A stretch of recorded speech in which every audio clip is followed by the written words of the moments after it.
Trump gave us all of this money, and so we thinking about going that way when it was COVID, the economy was in a slump, everybody got that money. Trump didn't necessarily just bring your black ass out and decide to give you niggas some money.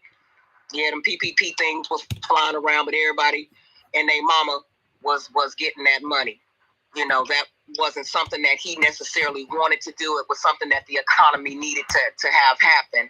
And so I just wish that a lot of them were more versed on some of the talking points and what we're saying here online than what they were actually displaying inside some of those little clips of round tables that they were meeting at. But when I speak to my son about it all the time and he's talking to his friends on campus, they are not interested. They are really just not interested, not in the Democratic Party, not in the Republican Party. They just are from the thought process of the voting process, period. What year is your son in university? This is his first year, but he is the vice president in one of his clubs, and he's a part of several clubs where he has little positions. He's extremely charismatic and talks to everybody. So he's all over the place, and he's like me. He likes to have real conversations with people. So he's always holding these type of conversations, whether it's at school or whether his online forums that he have on Discord with his people. So they're always having, even when he's home, I'm hearing him and his brother having political conversations with their friends on Discord. So they're a little bit versed because they hear me and their dad around, with our conversations and stuff. But this generation is just the 18 and 19-year-olds, they're just looking at it like, yeah, this is a shit show. Don't want to be a part of it. Y'all old people, y'all got it. Well, see, they feel that way for a reason, and it was intentional that they would burn these children out and just make them just like, man, to hell with the process. And so we have to do is breathe life back into them, right? It's no different than the military going to the hood high schools and going and getting some little poor children and then take them and turn them to soldiers. It's the same concept. And so what we have to do is stop allowing those type of people to even speak to our children. We must teach our children that they must own their communities. And they can hold their head up high as any other group that built this country. And that's what I was saying to the guy in that room earlier. I started it off by letting him know that, hey, man, you are very arrogant about this shit you're saying. I said, you're Jewish, right? Oh, yeah, I'm Jewish. Okay, well, don't you ever forget that it was my people, along with other Americans, that freed your motherfucking ass. And so you got to give that fire to these children. Let them know that you're part of what's happening. You ain't too young to be brought to the table. And so while we doing these development plans, you got to sit at the table too. Pick you a few of those lights. We're gonna walk you through and show you how to build some houses from ground up too. This is what we have to give this generation of children. Not that old watered down ass, just leave it alone, leave well enough alone. So don't even take these children in no meets with no old ass people that's in there thinking like those people with Clyburn is. Don't even take them in the room. Have them separate from that type of thinking. The only older people they need to talk to is ones that give them drive and fight. Hey, Mark, one thing that we do wrong as Black American Homeland, I want to give that Negro, he's on stage, a chance to jump in. Yeah, he's at his hand up for it. Go ahead. Yes, ma'am. Shout out to, thank you, Miss Rella. Shout out to, yes, ma'am. Shout out to Black Majority. Shout out to Brother DJ and, of course, Miss Rella.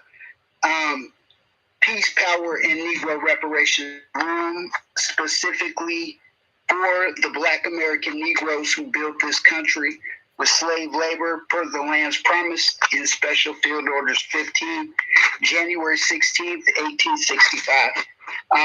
Fear is one hell of a drug. If they control everything, we lose. 2 double exclamation points. And I couldn't agree more. I do believe from what I saw this evening that the tide is shifting. I was in that room as well. Well, I was in the debriefing room after that we had, which I think is amazing. I think for future context, maybe we should have one before a meeting like that and one after, just to see how we did, just to talk amongst us. But I really thought that was brilliant. I also thought it was brilliant. They gave her the business, and she hightailed her butt the hell up out of there. She doesn't belong there. She isn't for us. She's for the potential extras that we could give her. She ain't for us. So I just wanted to say something. 2 weeks ago, I was in a room. I was invited to a room with a group I used to work with. It's called WINA, Washington Equity Now Alliance. They wanted a federal reparations person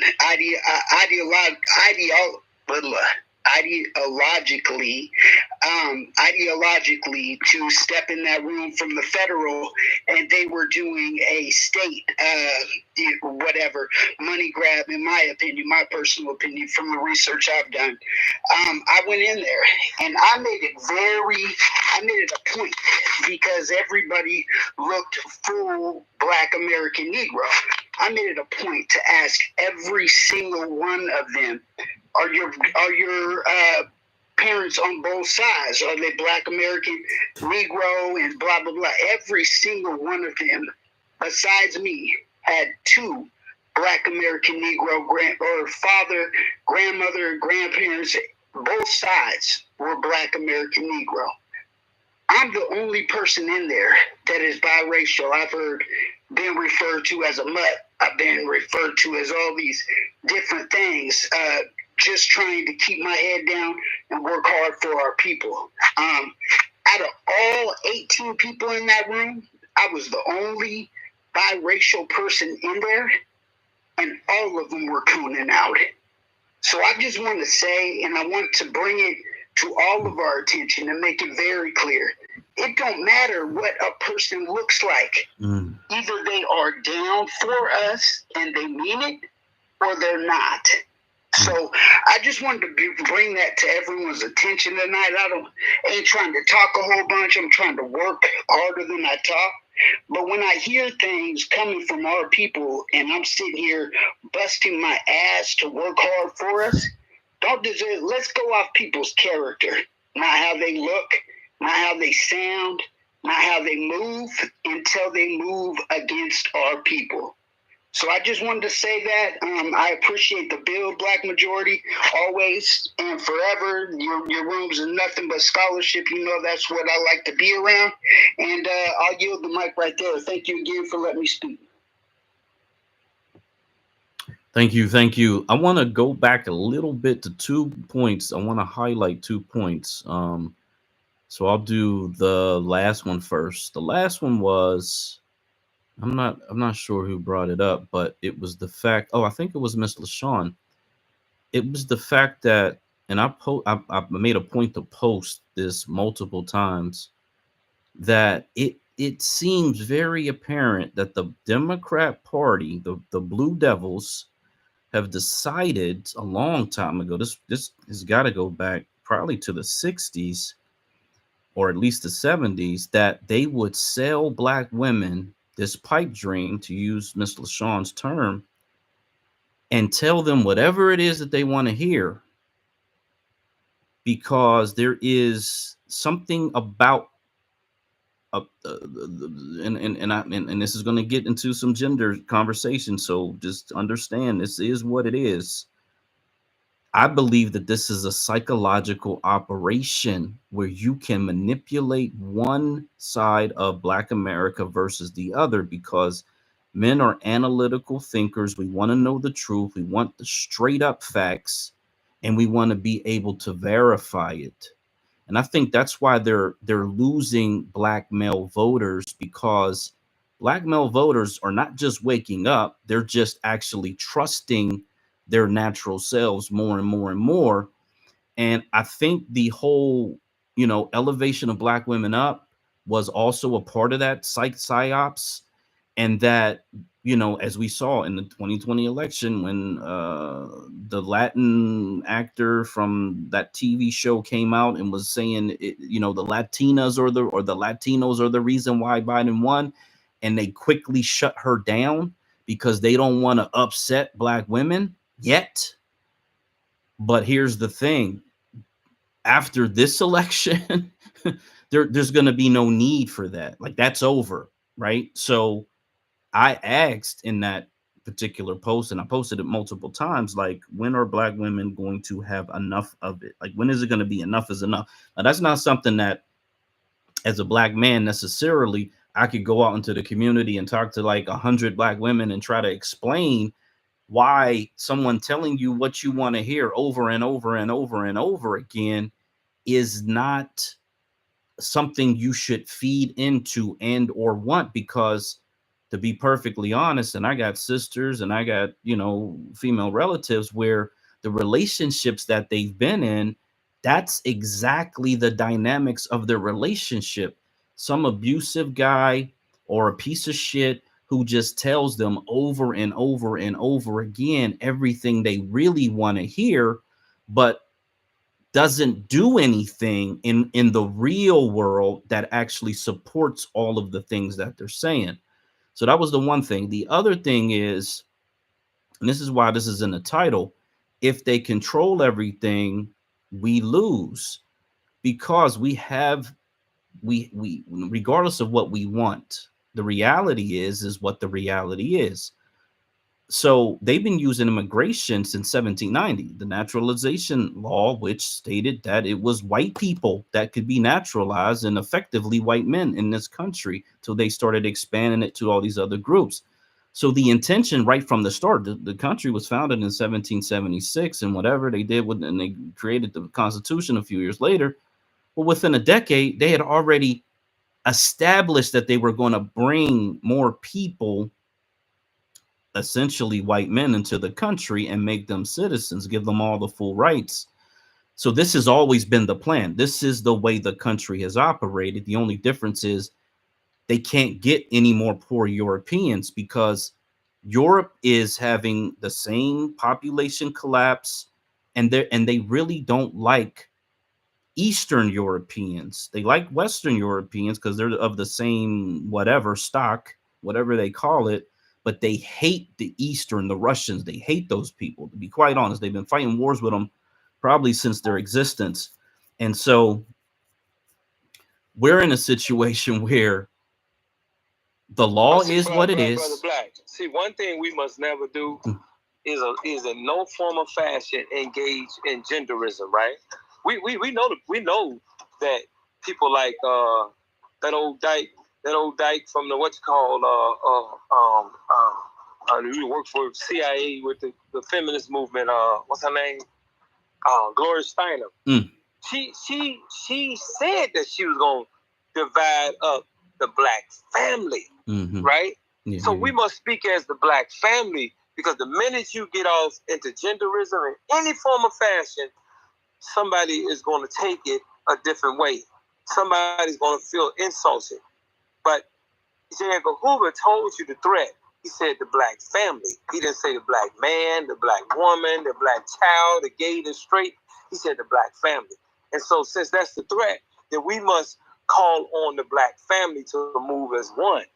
All right? Because we are the fear. And we must take the Black family structure. And I'm saying to you all, because this is what we're doing. This is what we're doing. And again, go get these young people, bro. If a person 50, 60 years old and haven't figured it out by now, I guarantee you they won't figure it out before November. And so go get these young people that it don't take much to get their attention. You have to just show them how they're going to be included.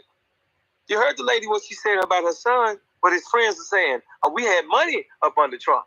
So in whatever way it came, it was the fact that they were having money. Show them how to get that money. If that's what motivates them, show them how to get that money. Don't let nobody make them feel like it's something wrong with them getting rich as they want to be. Show them how to do it. Yeah, so I don't care if they don't know shit. Show them how to do it. Right. Black,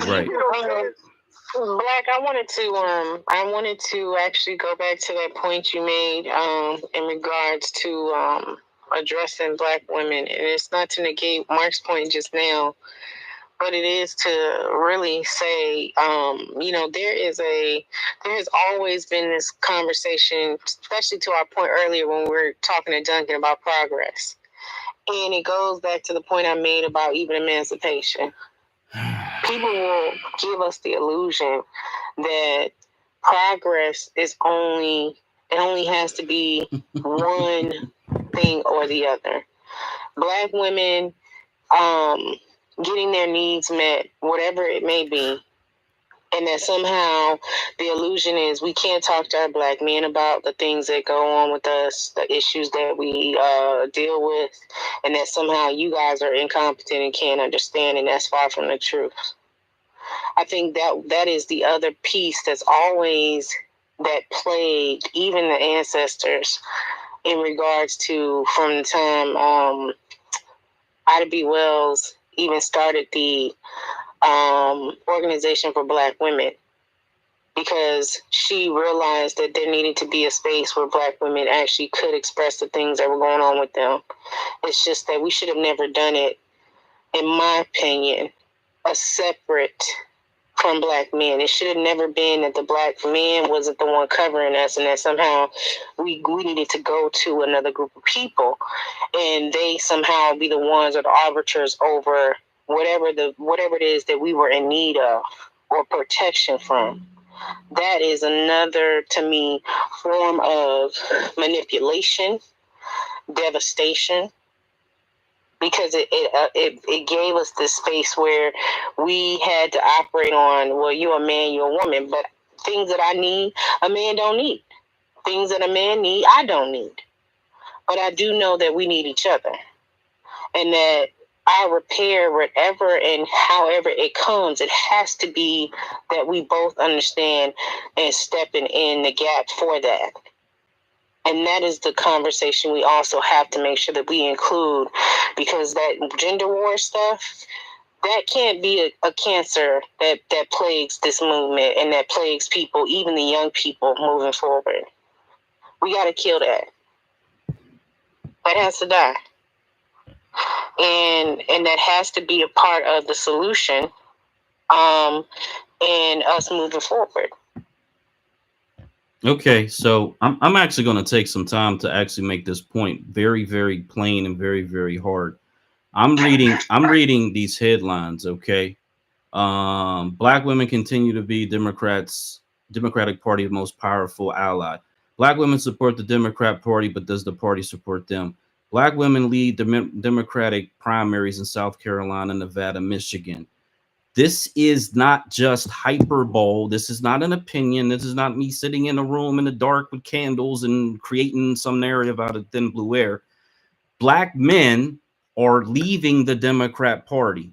And so what I would say is to reframe it, as Miss LaShawn said, single women in churches, and that's a whole nother conversation, but that is the reality of church. It's a lot of women and no men, because the church doesn't provide any space for heterosexual men to actually be heterosexual men in the church, and that is by design. So you're already breaking down the Black family with the religious part of who Black Americans are. And then you add the political nature, where they have a pimp pulpit who can feed them, those women, as a representative of God, the political place that they should be in and how they should vote. And she specifically said it was single women, not a family, but single women. Now, if the polling and the data says that Black women are voting at 90+%, but meanwhile, Black men are starting to move away from the party, that's just factual data. The question becomes, regardless of a gender war or anything like that, are Black men leading by leaving the Democrat Party? And can that at the very least be the thing that gets this thing moving in a direction that says, at least for now, until we come together until we start to really move for political power in this country, if black men are going to lead by leaving the Democrat Party, whether going independent or Republican, doesn't really matter, then at some point, will black women then follow men, or is it going to be a situation where if you play this out and black men keep leaving and leaving and leaving, to where now it's 50% of black men that are with the Democrat Party? All right. Motherfucker. Son of a bitch. Anytime I want to talk, I sat there and listened all that fucking time, and then when I want to talk, start from the far right side, work your way back to the left-hand side, from the left to the right, to the right to the left. Get in there, retweet that information. Social, soxcil.com, soxcil.com. Hey, Mark, check your DM, bro. Yeah, let me read a couple more headlines. How black women organize voters to secure Joe Biden's victory. Georgia wins a big win for Democrats. Black women did the groundwork. What I'm saying is this, okay, because this is really why if they control everything, we lose. There are some real stark realities that exist for Black America. And if we want to keep putting our head in the sand and act like these issues do not exist, then I don't care how much we talk about it. I don't care how much we shout about it. Ain't nothing going to change because we're not acknowledging the elephant that's in the room. Motherfucker. Son of a bitch.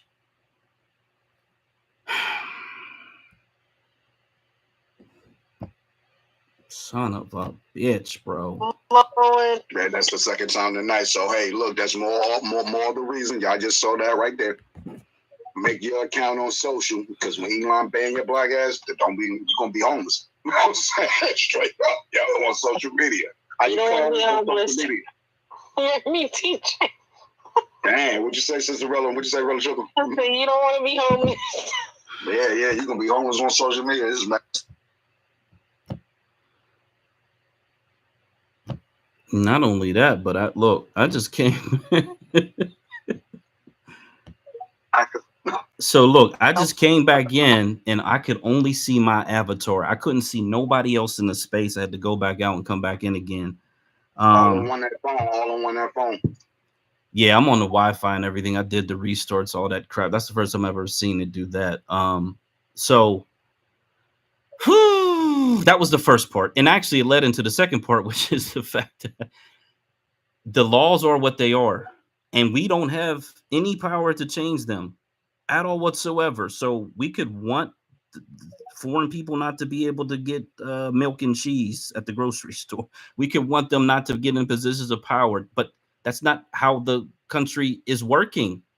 That's how they set it up. Again, not to belabor these points, but if we keep saying things that we hope are a certain way, like we hope that the black family would come together and we all vote together in pairs and we all vote in the same way, that sounds really, really, really good. However, the reality is something different. So we really are being counterproductive because we're going to say this and we're going to feel good about saying this. And then we're going to go out into the world and do our thing. And when it comes time to vote in whatever jurisdiction you vote in as a national, scattered, minoritized, oppressed population, absolutely nothing will change.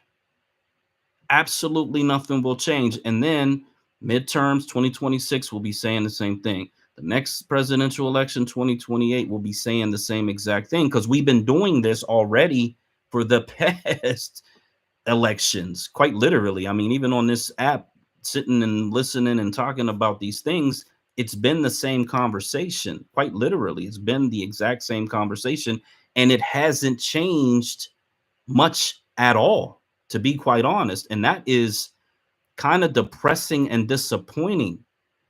What I'm saying is, if we're going to be brutally honest and get to radical change, then we have to be brutally honest about everything so that we actually can get to radical change.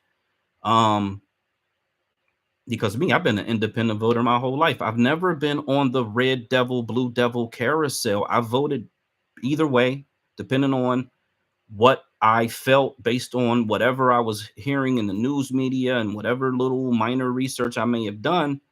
But I never registered with these parties. I never felt aligned to any of these political parties. So for me, it's like a no-brainer. However, that's not what's propping up the Democrat Party, because if all black men and all black women didn't vote for the Democrat Party, they would not lose, and they would not win, rather, another national election, and they likely would not win statewide elections wherever we have large populations. So we can say, let's be a family, let's do things together. But is that ever going to happen in reality? Has it happened in the past? And where are we headed in the future? Because right now we're headed to where black men are saying, I'm not going to show up. I'm not going to vote. I'm leaving the Democrat Party. And again, this is our last election for all of this. If we don't know, if we don't understand it, by 2028, they won't need the black vote. They won't care about the black vote the same way they don't really care now. Only difference is it's going to be very, very clear. They're going to make it excruciatingly clear that they don't need the black vote. And at that point, there's really not a whole lot you can do but concentrate and try to get state authority. So I'll end on that.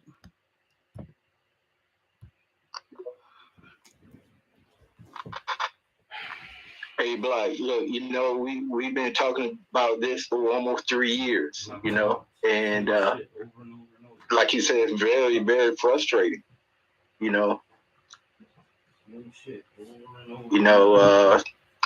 week it seems like things are progressing, and then the next week it seems like things are going backwards. So, but state power, I mean, that's the answer. State power. Hey, Black, what state?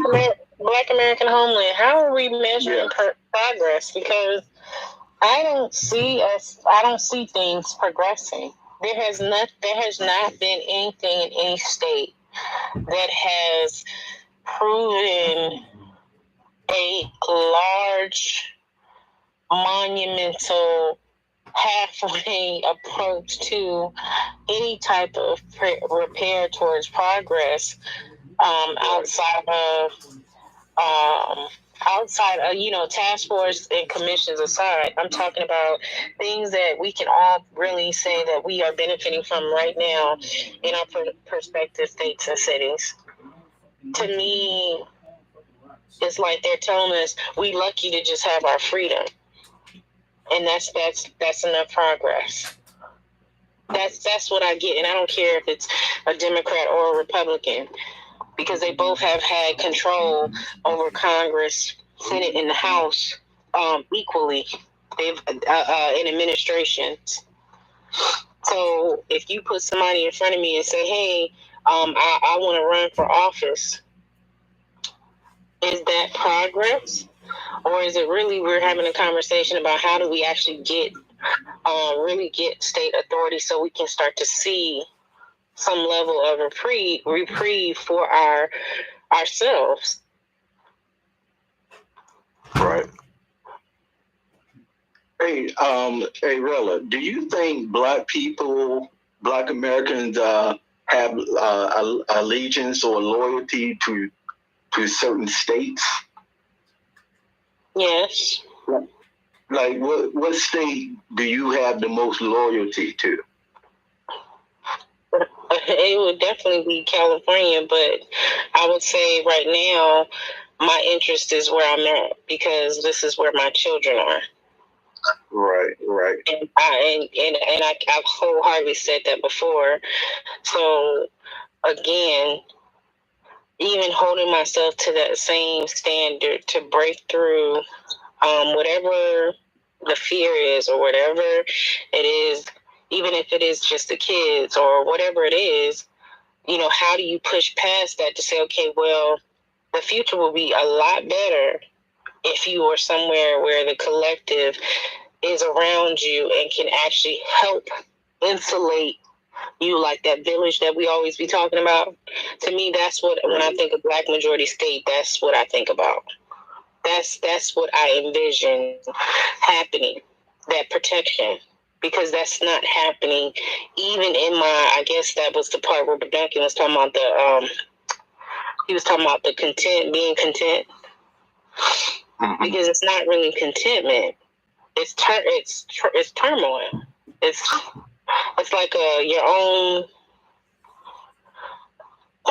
shit. I guess you would call it really your own demise. Right. No, I think if Black Americans have more alliance and loyalty to a state, then they will participate in those state elections or whatever that state is involved in. They would try to take control of that state, call that state their own, and say, "Hey, this is my state, and this is what we're going to do in our state, and you're not going to do this in our state." Just have more. What's that word I'm looking for? Just more control, more.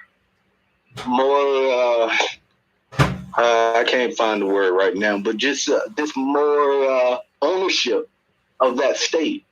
I think people I think people are afraid of starting over. They have a fear of, because we don't have no repair right now. They have a fear that if they move somewhere else, that nothing will change, and they would have uprooted themselves, their families, and be in the same position, because it takes time to get a collective moving.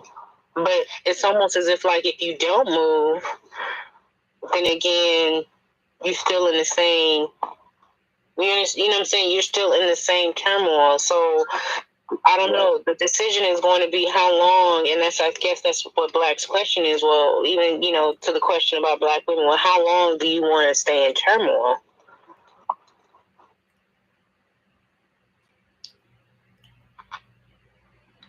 Yeah.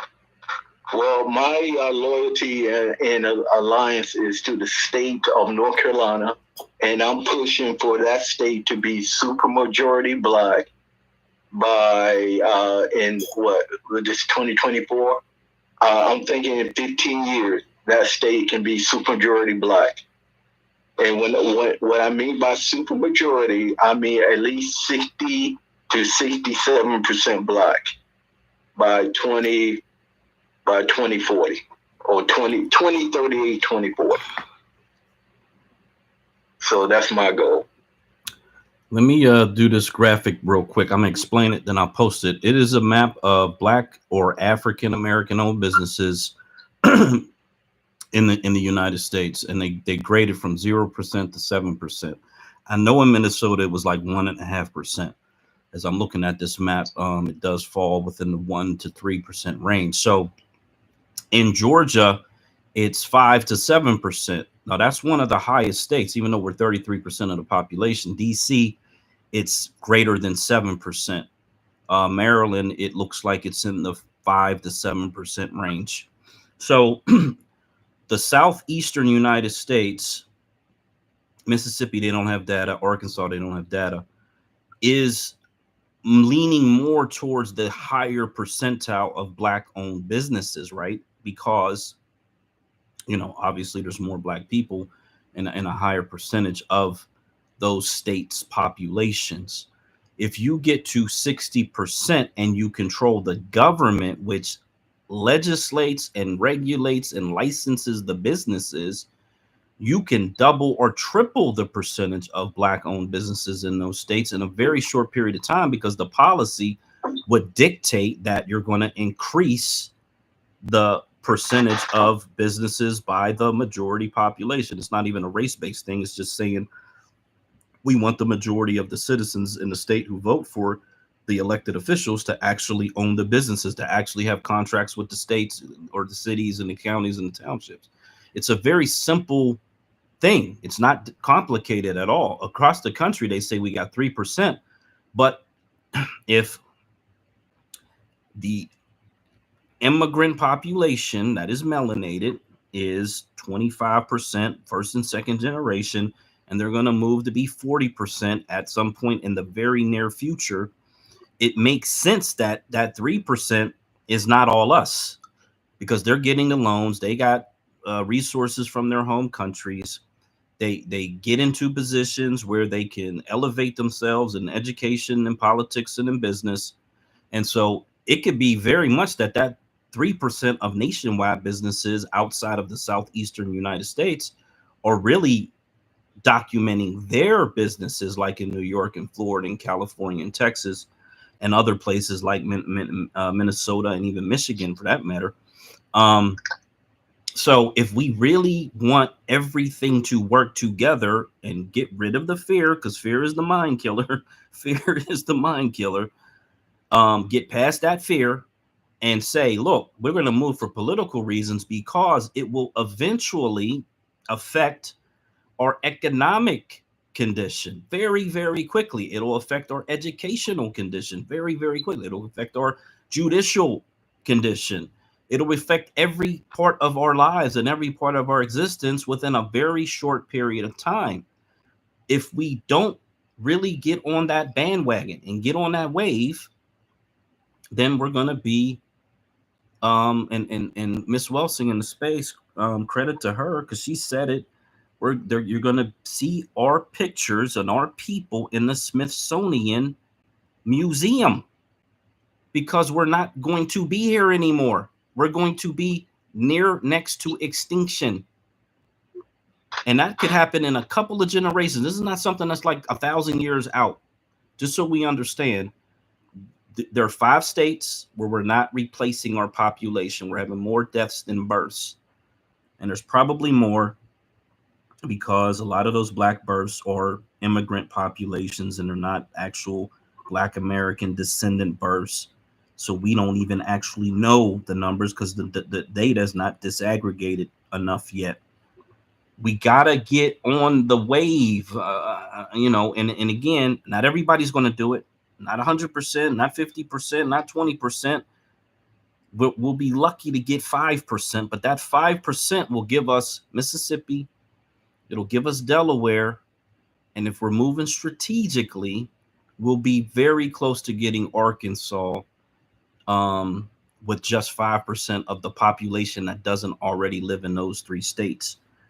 And if we're not going to do that, then it's like we're going to have to just suffer the consequences because there is no other solution. I mean, I swear, the carrot of reparations, God bless everybody that believes in that. And I hope that it comes through. I think what's happening in California is a travesty and a tragedy. And I know people are working to correct it. And I say everybody should get on the side of the people that are trying to correct it and influence it to get back to direct cash payments. However, that is like a omen, because as California goes, so goes the nation.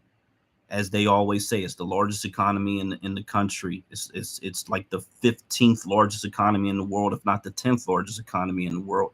It has a lot of influence. What is it? It's 7 or 8. 7 or 8. There you go. So it has a lot of influence, not just in the United States, but around the planet.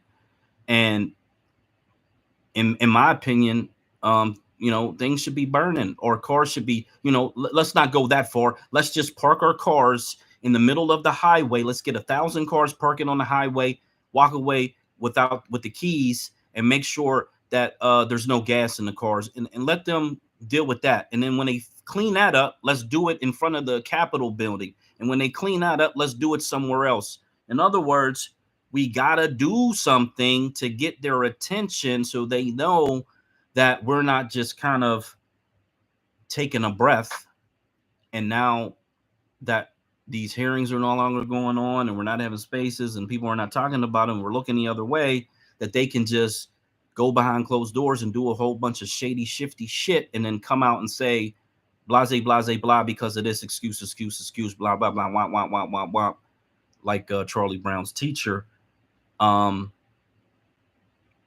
I say double down, drill in, get all the same people that were really, really active and fighting to fight 10 times harder now that they put up what is essentially amounts to a bogus situation and fight tooth and nail, because this is really the last fight in California. Like, I don't know if people realize that. This is it. This is like the Great Alamo. I mean, this is the final fight. This is the final boss. And if you fail in this situation in California, because it's already majority Hispanic, they already got they're already opened up the county jobs to illegals, they already opened up the police to illegals, they're likely going to open up local, county, and state voting to illegals, which means they're going to be able to vote themselves into power. And it's only going to take a few elections before, you know, you got Maxine Waters putting up a Hispanic for state assembly. It's only going to be a few election cycles before, you know, black people are not even going to be in elected positions in that state. I don't even know if there's a majority black district there anymore. I mean, you know, so like we need to, you know, dig our heels in and fight for this, because if you don't put up a fight for this, they essentially look at you as you don't have any fight left. And, you know, if you're not going to go down kicking and screaming, then, you know, these people don't care, because they destroy countries. That's what they do. That's what they've been doing. I mean, really, even before they came here, but certainly once they got here, their whole thing has been to destroy other populations, to destroy other countries. That's what they do. That's literally what they do. And they're very, very good at it.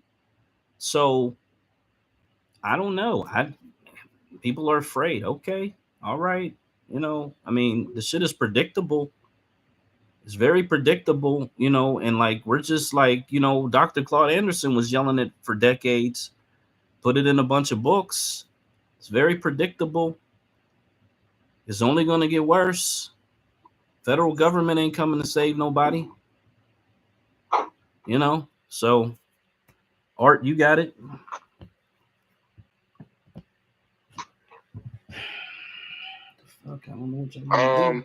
I just posted some memorabilia in the Jumbotron there. They don't even use new shit. I can't even. It's just little mini threads on people down memory lane that none of this is new. Nothing's new under the sun here. So, I mean, even somewhat to the point of our responses to it. The reason why I posted these is the last time it was American First, it was a Black Wall Street Federal Reserve moment. Sound familiar? And then 10 years after that, it was the Depression, right? And so then that was the beginning of the century, right? And so, what is it, 2024? So about 6 years before the next Depression. I think most people would see that. Because we're getting stagflation right now, because we have 3 simultaneous booms with the robots, the AIs, and the metaverse. That's not going to last forever, right? So the Depression probably hit. Yeah, it's pretty much like clockwork. It's almost like they set it up that way. Even our response, like, I can't stress that enough, but I don't want to wait to 2070 to have a next civil rights. Just doesn't seem like the thing to do, but pattern. Those IQ tests are pattern recognition and conformality. That's what they test for. I normally am against pattern recognition because I think it produces an effect of conformality, but in this case, I'm going to make an exception and say we probably should start reviewing history and seeing pattern recognition here. Your boy Biden, for example, he pushed Reagan for the war on drugs. Then he did crime bill in 94, and now he has another crime bill that he had in 2022. So what's new? It's not like he's coming up with a new trick. You know what I mean? Like, and people still go out and vote for this. And they're going to vote for him again. So it's like, what do we expect? Another crime bill. Like, you know what I mean? Like, this is shit. Like, am I the only one that's like seeing this shit? Like, it's just like nothing's changed. Like, Trump is just Harding 2.0. Like, none of this shit has changed. Go look up Harding and tell me how he's different than Trump. Anybody go back in time, look at Harding and tell me how he's different than Trump. And then be like, okay, it'd be different if it was hitting us for something new. You know what I mean? It's just, and as far as like solutions, I mean, I'm not in total agreement and compliance with the black majority thing, but at least it's something different, right? I'm just tired of the same solutions and the same regurgitated parties doing the same regurgitated shit, right? And so, while I might not agree with your position, at least it's something new. And I think that's the problem, is that we're not bringing enough new shit to the table. You know what I mean? And because we're going to have to do something new, because, like I said, even our response, if you go look at black people's response at the time to Harding, is not much different than now. And so, I mean, we can educate our people. I don't even know what to say at this point. It's a little too close to educate them on this. I mean, it's looking like we're going to have the Harding 2.0 most likely, if polls are even half correct. So look at Warren Harding. Try to learn as much as you can about that moment, because that's what it's going to spin off into in this future moment here. I mean, there's slight differences. Obviously, nothing's exactly the same, I guess. But I feel like if we could just learn from history, we could make moves. And I think that's the problem. You know, history might not repeat per se. Yeah, it kind of does repeat in this case. I can't even try. I'm trying to be nice about it, but it's really just repeating. None of these parties have changed, in my opinion, since 1865. You had the Republicans, who literally gave the slave owners reparations. Fast forward, because Obama himself called himself an 80s Republican. It was pretty much a Republican Congress or a conservative Congress when he was in office, regardless, they say it was all blue. And he lost it in his midterm anyway. But if you remember, they bailed out the J.P. Morgans, the Wells Fargo, who were basically the slave owners, the slave beneficiaries. So they got reparations again. And then you have the Democrats who fought for slaves, and they keep doing these crime bills. And what is the conviction? Is 13% of the population makes 54% of the overturned convictions. So I think we know targeting is going on, and so it's the same. It's literally the same shit, and that's what hurts the most. They're not even doing a new trick. Like, you know what I mean? It's the same dog, same trick. Like, it's not even a new dog, old dog, nothing. It's just the same dog doing the same tricks. So I'll end it there. Shout out to you for at least coming up with a different idea for this black majority. Like again, I have certain disagreements with it and how it's going to pan out, but and you've been consistent with it. You know what I'm saying? Like, but I just don't want to keep doing the same shit. I'm almost willing to do anything that's not the same shit, and I'll end it there. Yeah, man. So I appreciate the fact that you are warming up to the idea and the concept. And I agree, in order to get radical change, you must do something radical. No change comes without doing something completely different. And we got to get off the red devil versus blue devil carousel. We just got it. We got to break those chains. You got it, Genghis. Yes, sir. I just want to circle back to the reparations carrot dangling thing. Carrot dangle, there you go. Dangle, dangle, dangle. And it's become more and more apparent after I listen to you and just kind of looking at, realizing that, a person can have, you can have 10 billionaires and they really can't beat people that are organized and have the numbers when it comes to state, local elections. That's true. There's not too much they can do.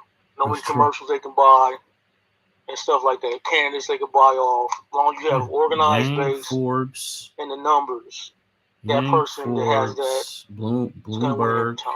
So the money is not as big of a factor as people think. Even if you want to bribe a politician, that politician still has to get lost. elected, or you can't work for it. So money wasn't the I circle back to the reparations. So let's say we do get reparations, and all of us are multimillionaires. Multimillionaires, right?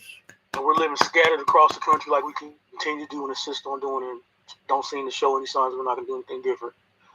So as the trend keeps going, we're getting flooded with new populations that are not of our own. They don't give a damn about us or what our interests are, or what our concerns are. Boo-hoo, woe is me, they don't care.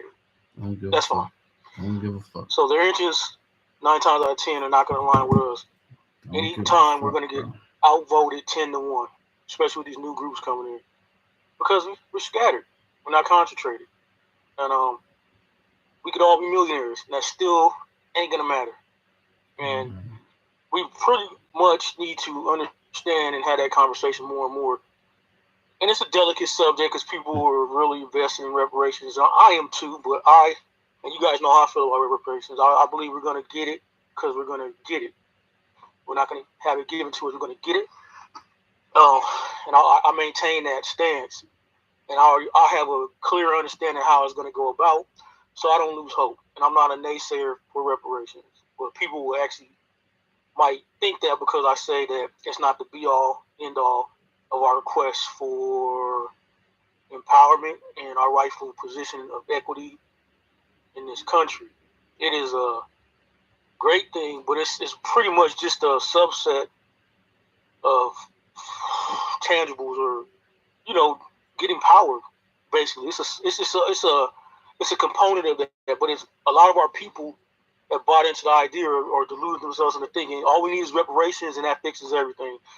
And more every day, the more I'm learning about how these systems work, how power actually moves, I understand that's a fallacy, and it kind of concerns me. And part of me wants to push hard against it and really, say, listen, you guys got to wake up. But I understand that's going to be a waste of time, because I feel like this. The best thing I could do is stay in my lane and let them do them, support them where I can, especially, I truly believe if we achieve our objectives, we will be in the ultimate position to actually help people that are solely focused on reparations achieve that goal. So, we just got to stay focused and can't buy into the hype, for lack of a better word. And, power to everybody. Stay in our lanes, encourage each other, don't step on no toes. You know how I feel about being doomsday or defeatist mentality. I don't buy with none of that shit. And I land.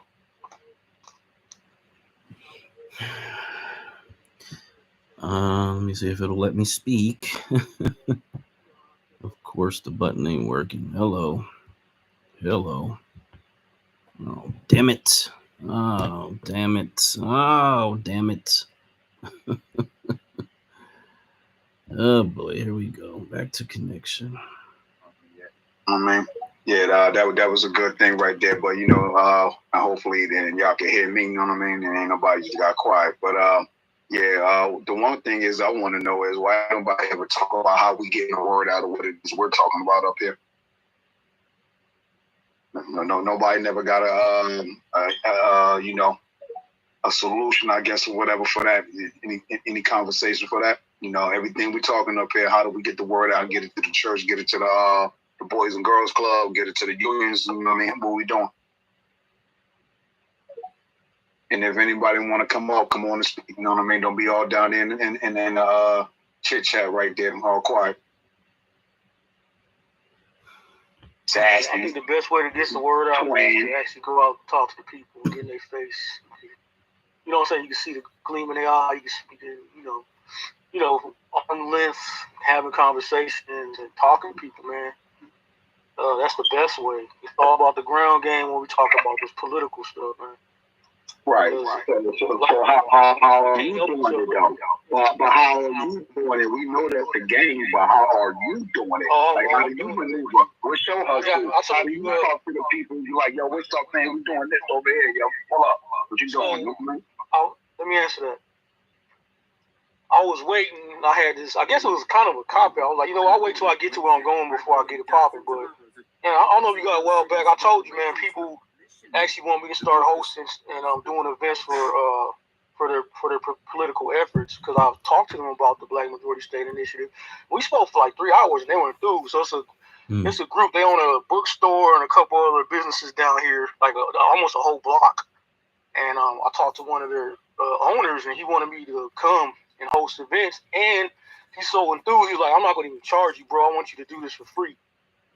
And I was just giving him the game about what does it mean to have state authority and stuff like that. He didn't really, you could tell he was familiar with politics, but he ain't never really had that conversation before. And he wanted to do a book review with Black's book and Black Homeland's book. And I'm going to set that up, but the gentleman, he got sick. So I really got to touch bases with him and kind of kick that thing off. But I kind of backed off of it because I was like, you know what, I'm moving, so I don't even want to focus on that. But I'm like, you know what, I'm going to be here for a year. I might as well build while I'm still here, and then I can carry that over to where I'm going. And it's moving. Facts on that. Mm-hmm. So, bottom line is talking to your people, getting in their face, talking to them every day. Don't be scared of your people. Talk to your people. Right. It'll spread like wildfire. Trust me. Right. So you got any particular physical literature that you hand out while you're talking to the people, like a flyer or some type of newsletter or something? Nah, I should, but I just give them the information for Black Homeland and Black Majority's books. Right. Hey, John, my funded account. Hey, John, actually, I was thinking about sending you like 10 to 20 books, and you just can give it to whoever you want to, or you can sell it. I was thinking about sending about 10 to 20 books to you. Yeah, they already said they want them in their bookstore. They got a space for them. We just got to set that up. Right. They're already good to go. Okay. Shall I say something about it? Yes, ma'am. Because otherwise we all in trouble. But hold your horses real quick. I guess if you let the brother of conscience go real quick too, because I know you spoke already. But it's up to y'all. I ain't here to control the room. It's whatever. Yeah. Let me we'll let Trouble go. I want to back the ball's back. Put your hand down, conscience. Put your hands down. The ball's back. No. We're gonna let Trouble go, and I want to play Conscious video. I actually had it primed up, so we came up at the perfect time. So we'll let Miss Trouble go. I'll play his video, and then he could go after that. All right, thank you, Black. So, and no, DJ, no, I don't have any literature to pass out. Oh, you better get you some, girl. Holla at me. I got the print. We got to get people on a certain page first, because to be honest with you, people don't like, they take those papers and they do what I do with a lot of them and sit them at the side of the console in their vehicle. To sit them at the side of the console, so whether they read it or not, comprehend the information and get a good thorough idea of what's going on from what you are able to put on there, because you don't want to put too much information, because then you're gonna brain freeze them, and that's true. So it has to be curated. Slushy, 7-Eleven slushy, brain freeze. It got to be curated a certain way, because people have to be able to process the information, what they're getting, and you got to sometimes feed it to them a little bit at a time. Like a baby. So, like a baby. What I used to do, and I don't really do it anymore, is a lot of times when these spaces was going on last year, there was some really good spaces going on. I would drive in my truck. I dip out because I'm always in traffic doing stuff, and so I generally pull up to the Black spots, and as I'm listening to the spaces, I would let it. I'd put my music up on blast so that everybody around, roll my window down so everybody could hear it. That was sort of my way of getting the information out, and I always engaged with the people around, because people would be walking past, and a lot of them would mill around, or I'd step outside the truck as it was playing, smoke a cigarette or whatnot, and have a conversation. It was always a conversation, because somebody always wanted to engage. There were several times when people would tell me, when I would get ready to get out of the vehicle to go inside the store, and I'd turn it off. No, I was listening to that. But the longer we be inside of these spaces, I just be 100% honest. The longer I'm online, the less people I fuck with like that. And sometimes with these spaces, it get kind of contention. We veer off subject. We don't stick on subject, and it be a whole lot of lot of foolishness. I used to try to have my 2 oldest boys who's in college right now listening to the spaces with me, so that their generation, so that they can have an idea of what's going on. And it would just be so much hogwash. I would spend the majority of time trying to explain, okay, look, inside the black spaces, baby, we gonna get into it. We gonna bring it back, but sometimes we never really brought it back. No, and so what I don't want to do is introduce people to, messiness. I'd rather introduce them when we're more codified than when we're at each other's throats arguing over a minute point. A point that don't even need to be made, or just somebody vexing each other because it's 2 people inside of a space that don't like each other. And so somebody's constantly coming off of the mic, doing something weird. But that was my way of bringing the information to the people in my area, whether I was at the Family Dollars, whether I was at the local gas station, whether I was at the Food Line. Food Line was my number 1 spot because that's where all the Negroes is at, milling around, chilling, big parking lot. Oh, I used to go to, so there was a lot of tension there and at certain spots. I used to go? Gas station, liquor store. I'm just saying, wherever you find people at, that's where you put the information at. But my biggest thing, and I've said it for a long time, is that eventually, and more sooner than later, we should have been doing this. I know we love to have, our rallies, and I just posted about it the other day, and I mean that. I can't do any more rallies. I can't do any more marches. I can't do any more boycotts. I'm not doing none of that. What we need is a Black American conference.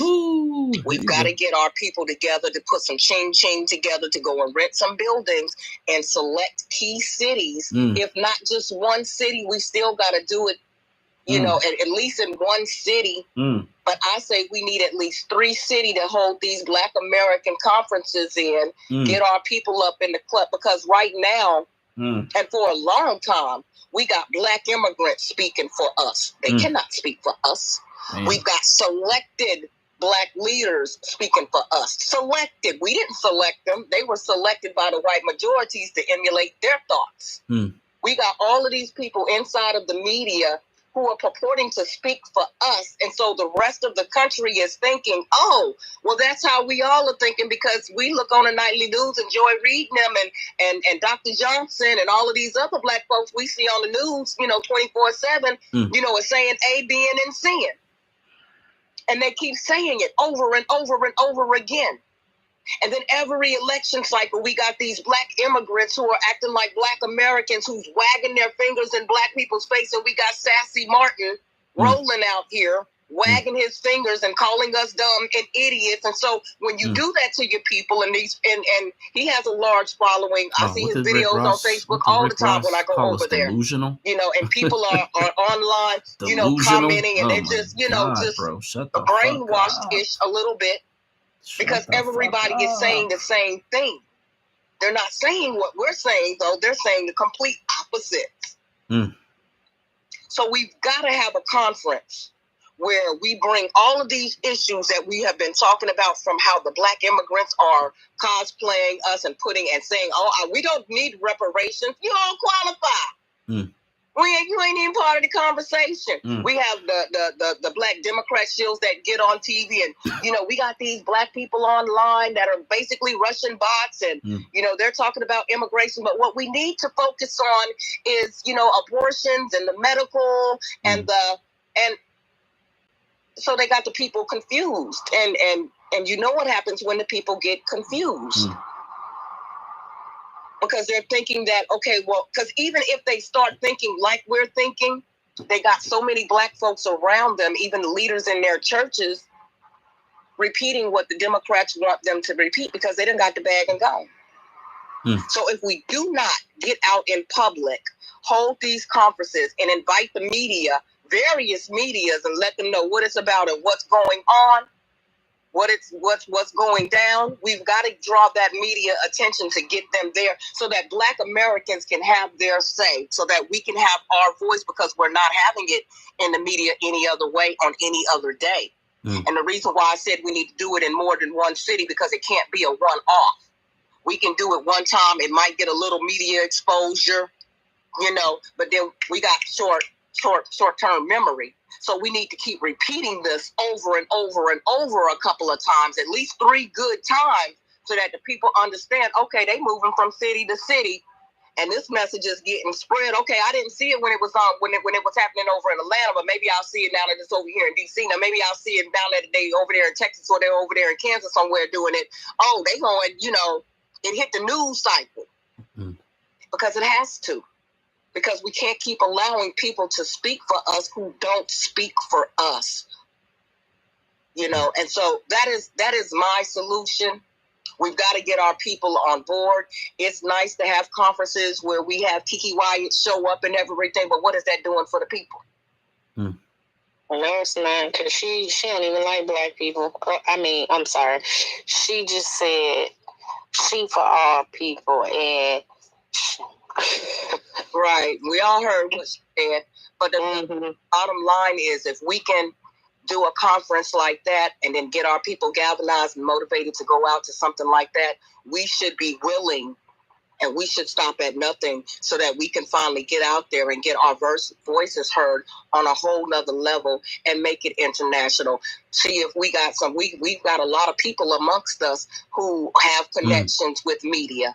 Do you know some media in the European nation? Hell, I'll tell my son, let me get that email from that white woman who called y'all groups, trying to feel black people out for how we feel about these Democrats. Let's start utilizing the connections that we have to get the people inside of the building who can get the stories out even across the world.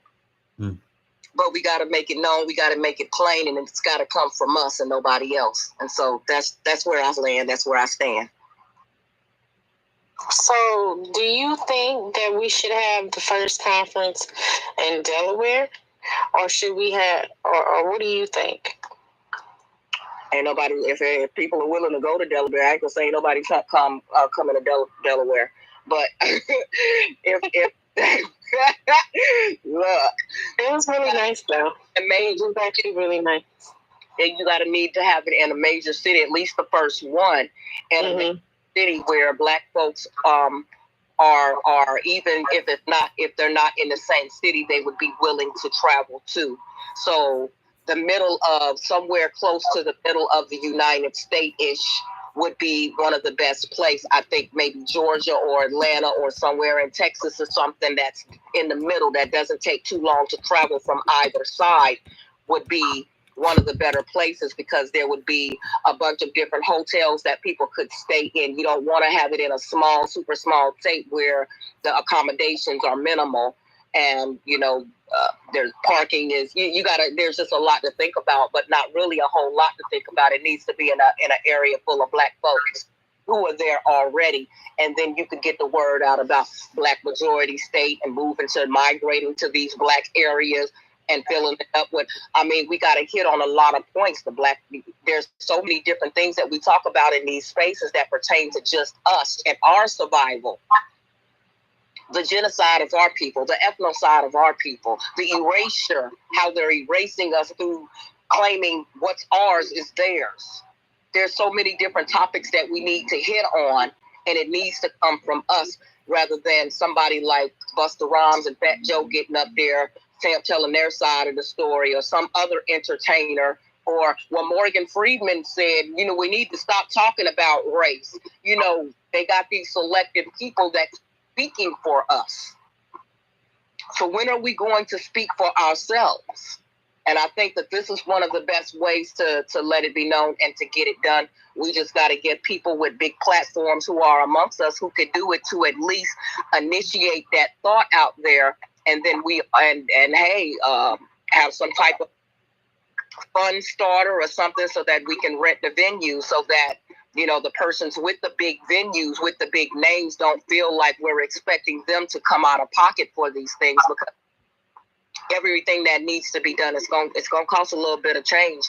And don't say that, because then the people in here start losing their daggone mind as if they don't know that stuff costs. I don't give a damn. Lose your rabbit ass mind. At the end of the damn day, we don't have a pack. We don't have none of these things that all of these other groups of people have. You got to be willing to do for something, or lay down and goddamn die.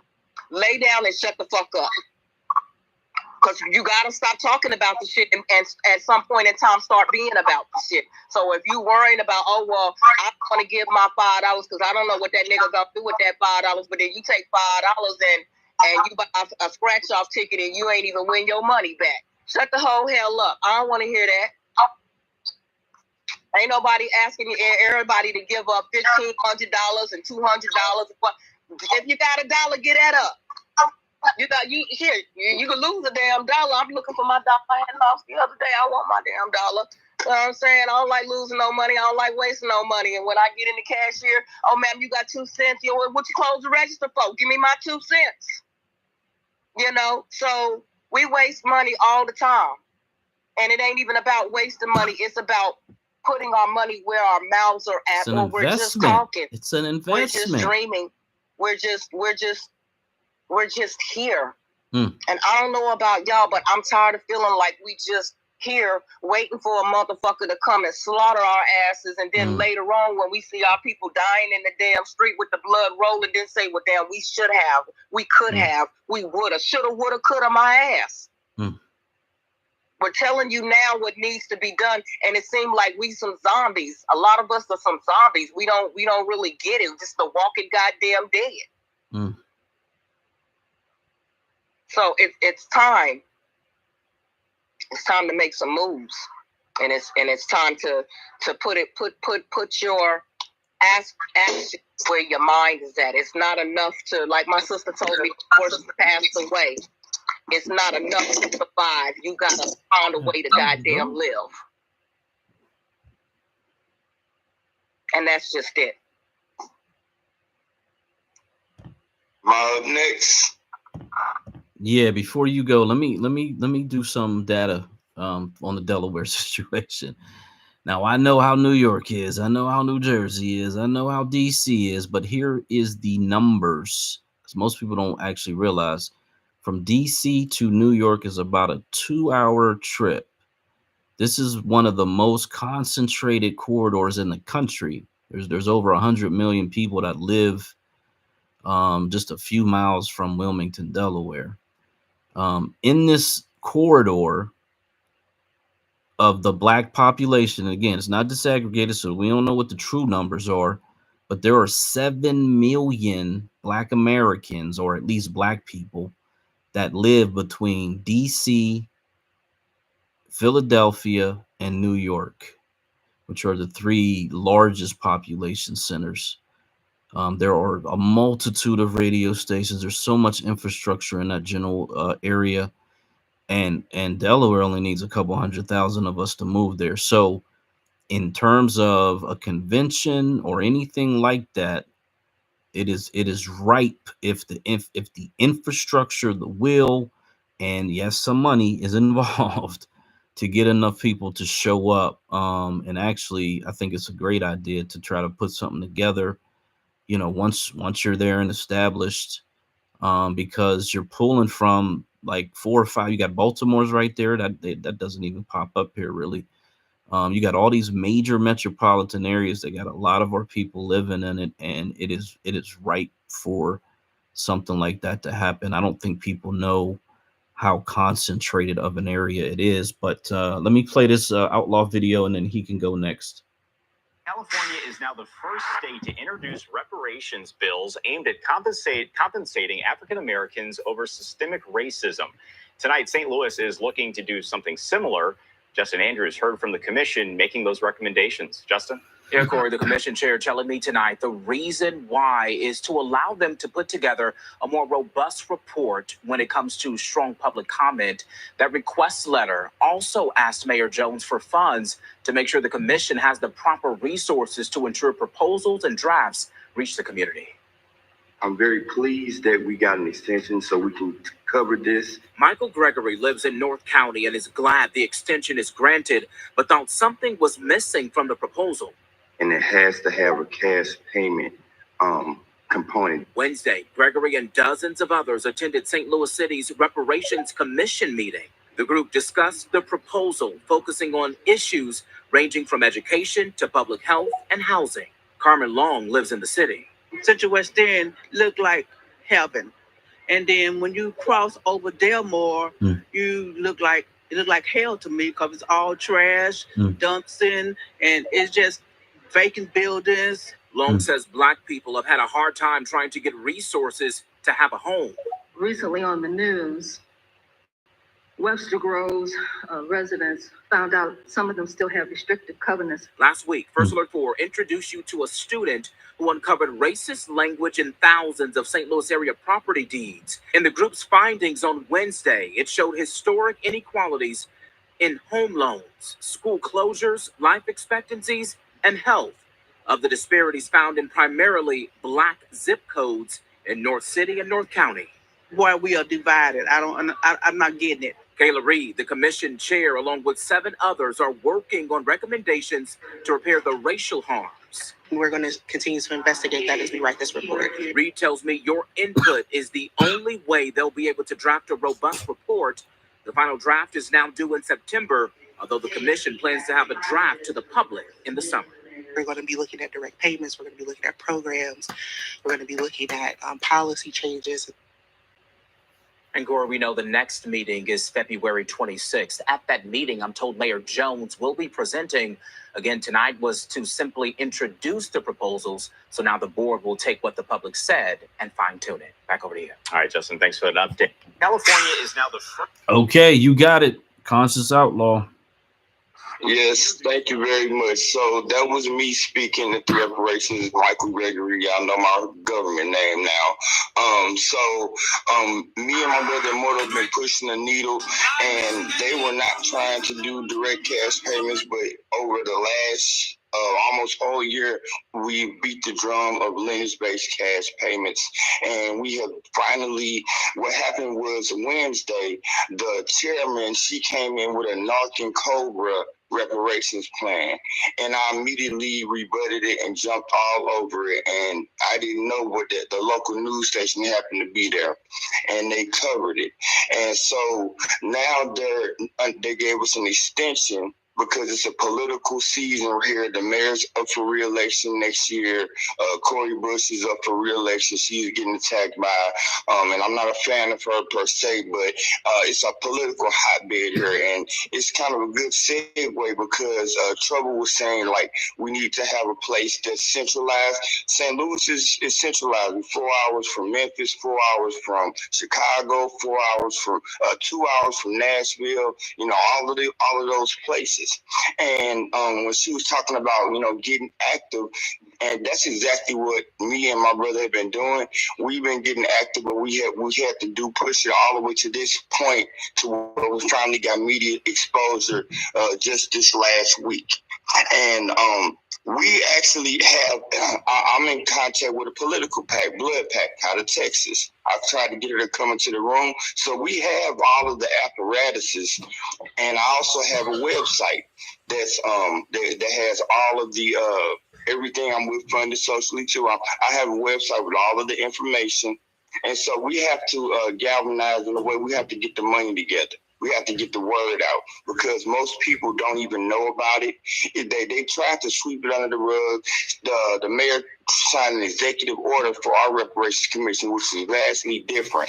And fortunately, because of Spaces, I was able to keep in contact and stay abreast of California and Evanston. So they weren't able, in Detroit and Fulton, they were not able to put the banana in the tailpipe per se.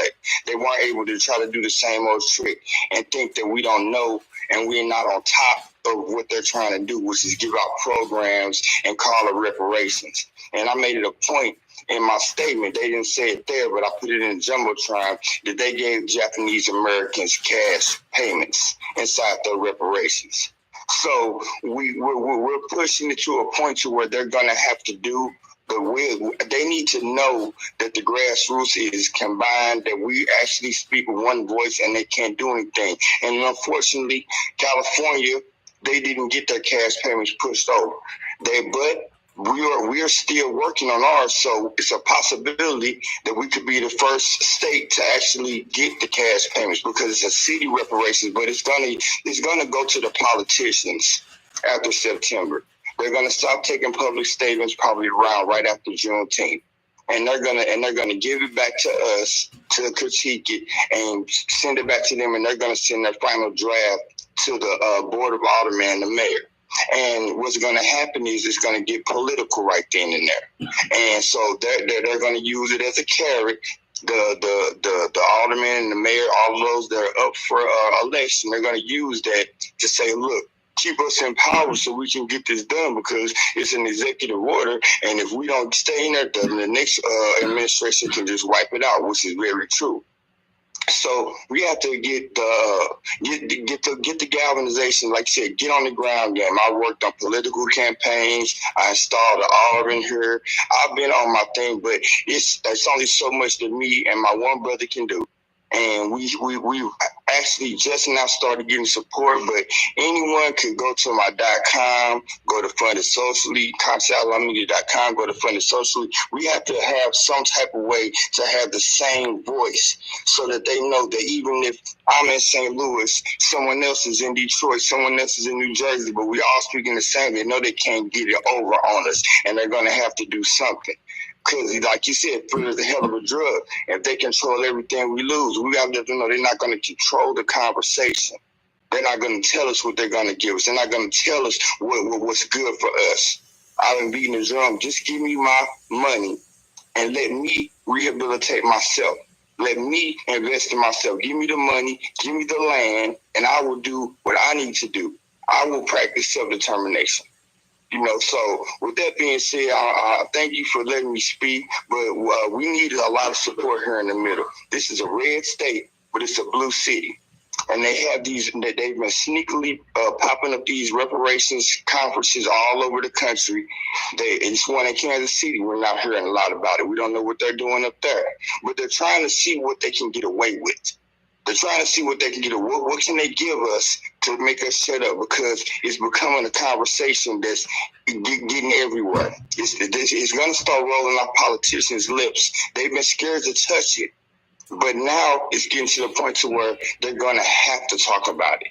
They're going to have to talk about it, and they're going to have to know it's going to be a consequence for not talking about it. So, with the ground game, it's definitely in full effect here in St. Louis, but it's only two of us, and I talk and I work, and my brother works, and we need help, we need support, we need the retweets.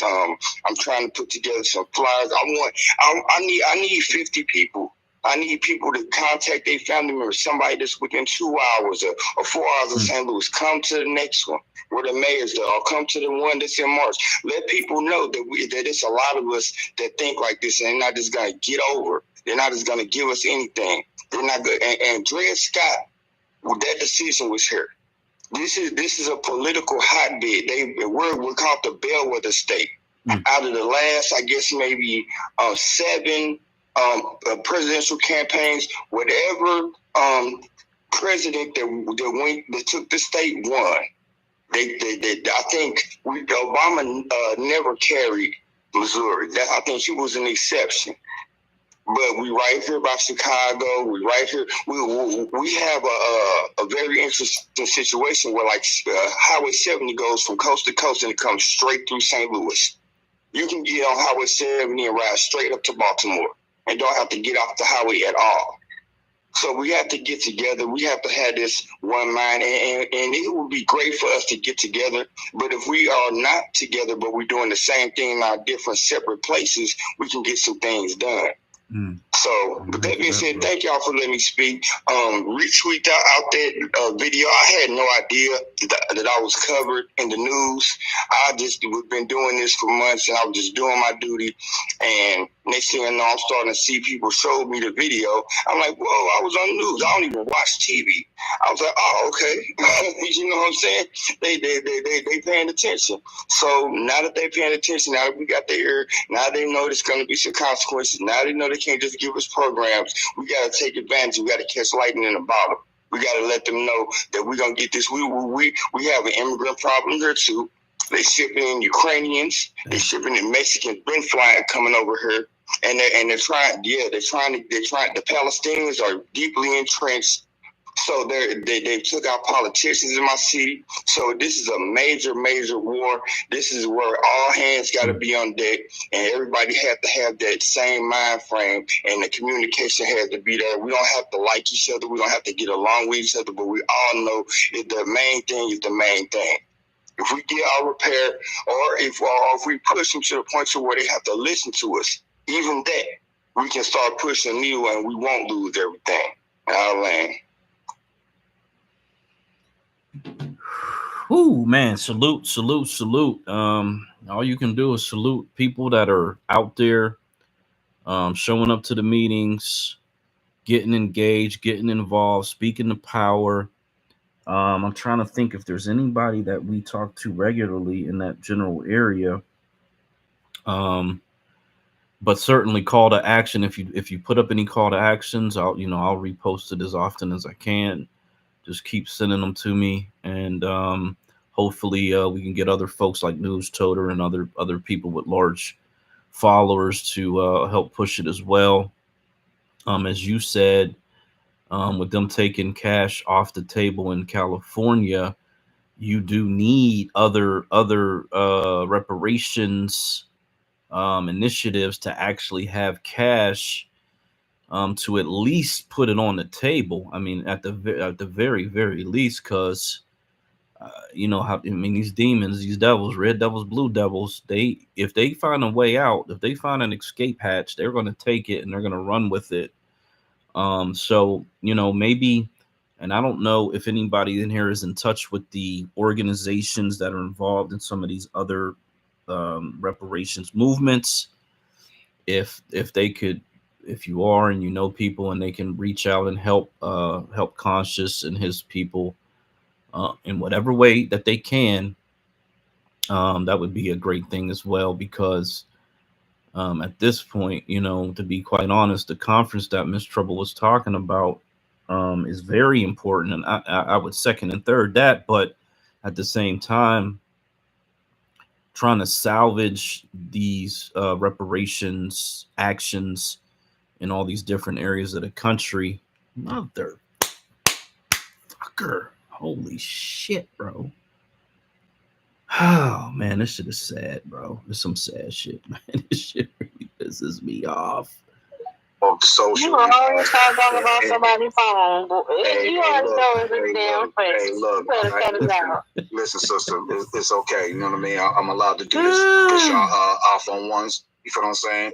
I am the tech god up here. You feel what I'm saying? If you ever have a problem with your phone, you can. All the chats are going. Phone you got in the version. Hey, look, I got Android 13, but we don't do. Oh, they on 24. I got some Macintoshes over here if you want one. They on 24 right now. You like Honeycrisp? I'm just asking. I'm just saying, because I only do Macintosh. You know what I'm saying? Did you say Macintosh? Yeah. What you know about the Macintoshes? You know what I'm saying? The joints is a fire. I don't do regular red apple or none of the Honeycrisp. I don't do none of that other stuff. Where you get your part? Where you get your part from? You know what I'm saying? From ShopRite here in New Jersey, the supermarket. I used to go to the farm when they used to have them out here in Jersey. They ain't got them no more. Let me know if you back, but you know what I'm saying? I ain't trying to turn to a food space. I'm fat, you know what I mean? Yeah, I'm back. I was just saying, anybody that got any connection to them, to the ones that you feel are credible. Let me put that out there. People that are involved in any of them, send them Conscious way and help connect them on the back end or however people do it, so that he can get all the resources that they could lend. And then, if I come across anybody that's in that general area, I can't think of anybody off the top of my head, but we're all in these spaces. If someone pops up out of the blue, they say, hey, I'm in the St. Louis area, then, we try to make the connection as best we can. Because that's really what it's all about. You know what I mean? If you can show up, definitely show up and help out as much as you can. to salvage. Chicago, our sister city, you know what I'm saying? I can go up there, catch a train, be up there at 6 o'clock in the morning, be at noon. I know it's a lot of people in Chicago. I would be willing to help them and, reciprocate, and we can work it like that. I know Mark Carter was in here. He saw the video. He knows what's going on also. So if we put that full court press on them, they're going to have to do something. Yeah, agreed. And I love with the woman at the end because she led with cash. She led with direct cash. I mean, that's really, to be quite honest, in my opinion, that's it shouldn't. I think it's like menu fatigue when you're starting to, if you ever have the desire to open up a restaurant, a lot of people going in will say, well, man, let me put 100 items up here. And what happens is people walk in and they're so overwhelmed by the menu that they just kind of lose themselves in it. But if you are selling burgers, which I did, I had a burger restaurant, and you just simply say hamburgers, then it makes it very, very easy. It makes it very, very simple. So if the menu was direct cash payments and that was it, nothing else, there's no confusion. It's direct cash payments. That's it. So if you're going to vote yes or you're going to vote no, we'll know at the end of that, but it's not going to be like this multiple option situation. That's how I thought it was supposed to go. And then it started to morph and change into something else. And, I can't say anything other than the people that care should really, really double down, triple down, and make their voices heard in that situation. Because at this point, I think they're going to do whatever they want to do, and they don't really care, because maybe they're not getting enough pressure. So.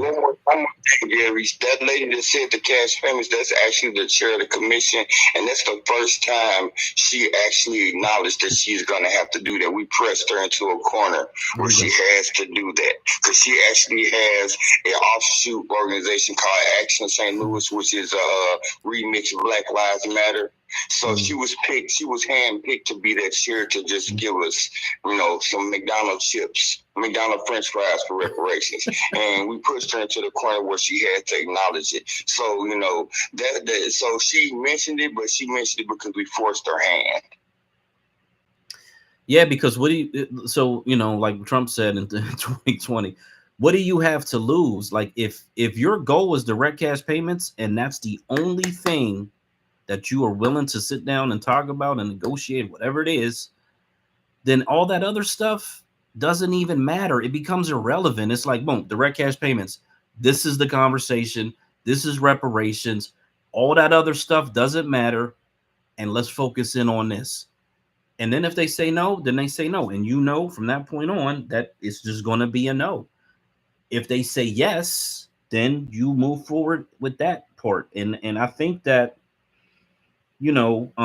politics is such that sometimes people make compromises and they do high ball, low ball, negotiation and all that. And I've never been that type of person. I hate trying to negotiate with people.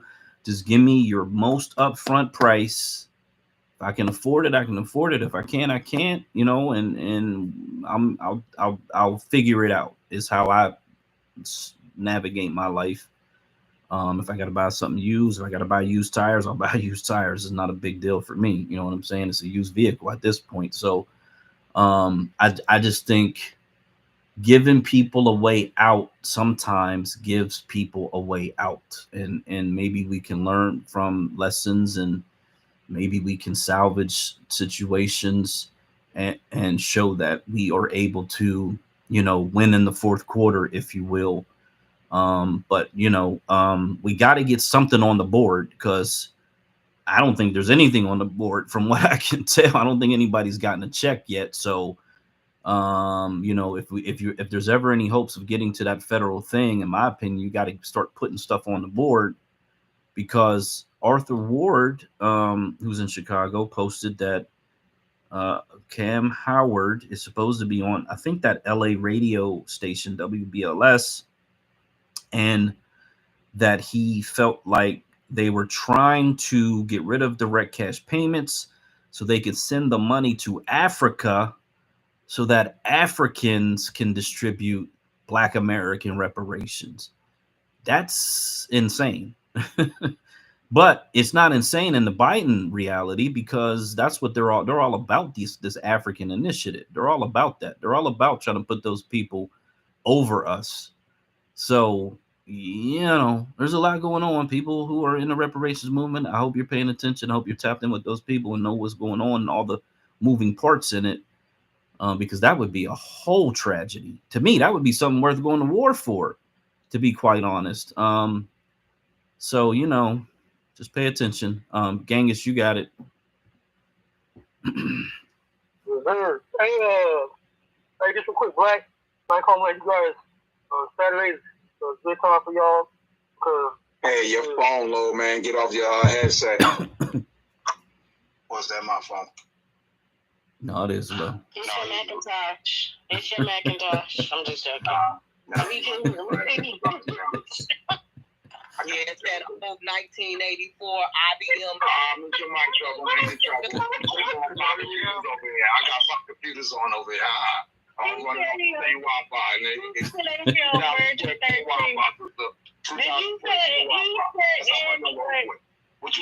Android 13. We heard you. Yeah, that's right. We don't do apples over here.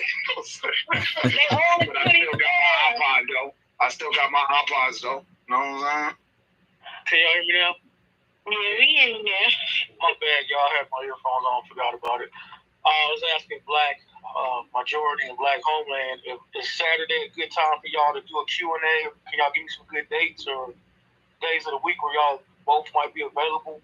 Because Conscious Outlaw inspired me to fight with one man. Because I was tossing it around. But I'm like, yo, brother out here getting it in, man.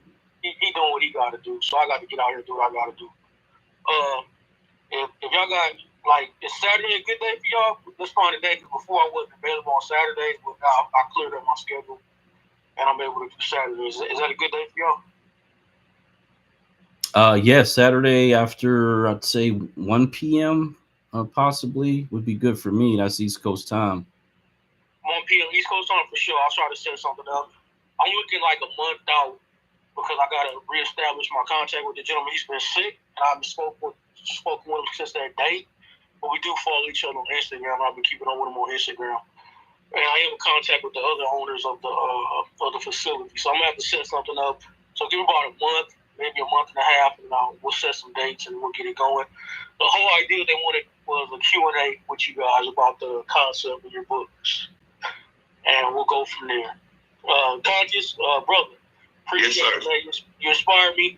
And I'm thinking bro, as far as organizing to get people out there to support you when you go out to these events, we need to, toss some ideas around, because we need to be able to do that. Whatever you find is effective to get people around you to support you, because I know you were speaking about getting people from different locations that are part of the movement to come down, which is a fucking excellent idea. I think if they're really dedicated, they understand what's at stake, and they have enough time, then they should be able to do that. We should also probably get I know you guys say hearing this, but we should probably donate money to that so they can have some gas money or something, help them out their gas money. We want them to get down there and support Conscious, and then Conscious will be going back and supporting them. Which leads me to another idea, man. Maybe we need to start bartering people. So you're gonna be down there for 2 hours, right? That's you can find 5 people that you can get to come down and support you, just to see that visual of having the numbers, right? So maybe we need to figure out a way. How do we motivate these people outside of them having a passion to see our people repaired? Sometimes we got to think outside of that box. What can I do? Mow some lawns or something? Let's barter services. What I want from you is to spend an hour down here with me, backing me up, showing support, basically being a cheerleader for the most part, just so we can have the visuals. Because imagine, they caught you on camera, you didn't realize that. Imagine you had 10, 20 people behind you. And then, maybe that's something we need to explore, thinking outside the box. Let's start bartering service. I'll mow some lawns. I'll help you paint your house. I'll take out whatever got to be done, man, to get you down here. Because maybe sometimes that's the motivation they need, monetary or some type of service. I don't know, man. I'm thinking we got to start getting these numbers up at these task force meetings. I remember Marcel said it's just him showing up. that's one thing, but every time somebody show up, the numbers keep multiplying. That's really gonna get their attention. So yeah, we definitely gonna have to get more organized about this stuff. Just for the fact that these task forces, playing in our faces, so we gotta let them know we serious. And you and Immortal, I think that's your brother. I'm aware of him. I follow him as well. Can't just be the lone voices out there, and it can't be like that in every city where it's like 2 or 3 of us popping up. We got to get them numbers up, and we got to start thinking about this outside the box. How can we do it? Maybe a barter system or whatever. Besides people just donate money, because that's the issue, man. People need to have gas money. They got to put some food in their bill. It's gonna take money, man. People want to get out over that delusion. Man, I waste money all goddamn day, man. I done spent like $100 a day and didn't know what happened to it. So I could definitely try to pull that money together, give to my brothers for their cause. And I'll let hard calls. One more thing, like on the way to the road to reparations, we can get in touch with the people in the city that know the black vendors with food trucks, with Airbnbs and all of that.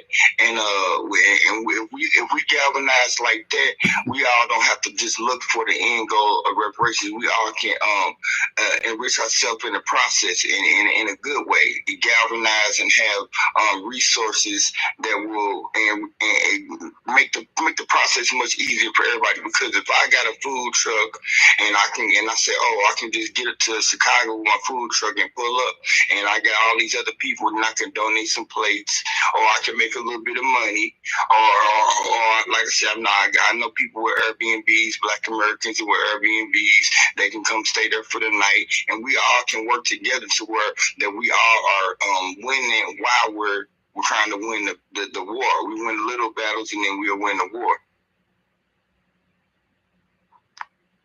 I agree 110. Another thing we need to think about too, like our homeboys, man. I'm always talking about. I got homeboys. I'll be like, yo, we gotta move on this, and that. Go, and they'll come. It's like, yo, bro, if I can get dudes to come show off for me to brawl, we should be able to get a brother to come show off for me to have intellectual verbal brawls at these reparation meetings, because we got to start. We're fucking with you, cuz. Know what I'm saying? Yeah, that type of stuff, right? We all got homies like that. That we like, yo, bro. Something happened. Mac did what to you? What? He did what? No, we all got homies like that. They ain't just me. I know it ain't just me. We all got little homies like that, or big homies in the neighborhood. And you be like, you don't even talk to them that often. You be like, yo, such happened. They be ready to roll, man. So y'all come over. Big mama be like, you better pick up the niggas. I'll take and bust them over the head. What you come back here talking that to me? Exactly, man. Like, listen, man, we gotta start thinking outside the box. That's all I'm saying, bro. I got homeboys. I tell them, hey, I'm about to go to this club. I need you to be my wingman. Well, come be my wingman to tell reparations here, boy. I'll buy you some barbecue or something, man. We gotta start thinking like that. And then we say, like, if I get 5 people, and then our next reparation, he bring 5 people, and the next reparation bring 5 people. We got 15 people, man. We got to really start thinking in those lines, man. Creatively, man. We got to get creative. That's all I'm saying. Yes, sir. Right. So with that being said, I guess I'll get in the Jumbotron real quick, y'all. 9th bubble from the right-hand side. That's our QR code newsletter. Download it. Make your own QR code. If you need help making a QR code, let me know. Get in the Jumbotron, y'all. It should be the 9th button from the right. I think it was one of these things. I just passed it. Yeah, it should be the 9th one from the right. Support our QR code newsletter. Or retweet all that information in the Jumbotron. Black American Homeland book is up in there. The Black Paper, Black Majority book is up in there. Reparations 2.0. Put y'all information in the Jumbotron in the chat. Make sure y'all come up on social, man. We need people to curate our centralized hub, man. Let's go. I gotta do a better job of sharing on there, man. I ain't gonna even lie. I'm gonna keep a buck with you. I got y'all. I get y'all everything in my email, but I'm stretched real thin. But I'm gonna do a better job of trying to connect with y'all on y'all site. Well, actually, that's good, because thank you for that info. You get the Daily Digest email. So as long as people are getting that, you understand that, hey, we up here. You feel what I'm saying? We understand you got work, school, family, friends, everything going on. Matter of fact, who you got in the Super Bowl? Go Kansas City, nigga. They talking shit to my cousin Pat Mahomes, only the black nigga who won the Super Bowl. You feel what I'm saying, Conscious? Yeah, man. I'm getting that shit. I don't care about saying Another thing is getting the habit of going to the site probably at least once a week and just looking at an article and just reposting it on your platform. Just do that. Just get in the habit of doing that. I turned on my notifications just so I can go to the site every day. And make sure y'all on News Title, 40,000 articles every day on there. 40,000 articles every day is on News Title. You can't go wrong, yo. 40,000? Come on, man. Think about it this way, too. It seems like a small thing, but it really not, man, because over time, that stuff compounds, right? There's so much stuff on there that you can't even keep it on the site. You got to delete it, so y'all be missing out. You see what I'm saying? The message get out, bro. Like you'll see on your, like if you do a tweet right now, you'll see how many people reviewed it, even though nobody liked it. Somebody's seeing it. You don't know. The way this stuff works is if people keep seeing it over and over again, it's gonna start getting into the back of their mind. Then it's gonna get to the front of their mind, and then you got them. You know what I mean? It's just like staying in front of them is marketing. You just stay in front of them, keep them aware because they got so many messages that, like, I think the numbers, like, every day people are bombarded with like 5,000 or 10,000 messages they see throughout the day. So you gotta compete with that. So you gotta be consistent and gotta keep that message out there, even if it don't seem like nobody listening. Hey, look, I'll take it a step further. 100,000 songs come out a month, bro. So how are you as an artist competing with that? You got the most fires 50 Cent record in the country. You and it, you know what I mean? It ain't cutting through. Why? Because you ain't a part of the machine. See that? Y'all got something going on from where I know my people in Jersey. Y'all got something going on Valentine's Day, a reparations conference going on there. We can, if we look forward, I'm a chess player. I like to think 5 moves ahead. Hey, look, I'm gonna tell you where I'm at with that. I don't even want no parts of that because it's not a real commission. You feel what I'm saying? It's just a study amongst an organization, the New Jersey Institute of Social Justice. You can look it up right here, right now. The New Jersey Institute of Social Justice. So all they're doing is compiling the data, which we already know that it was slavery in New Jersey.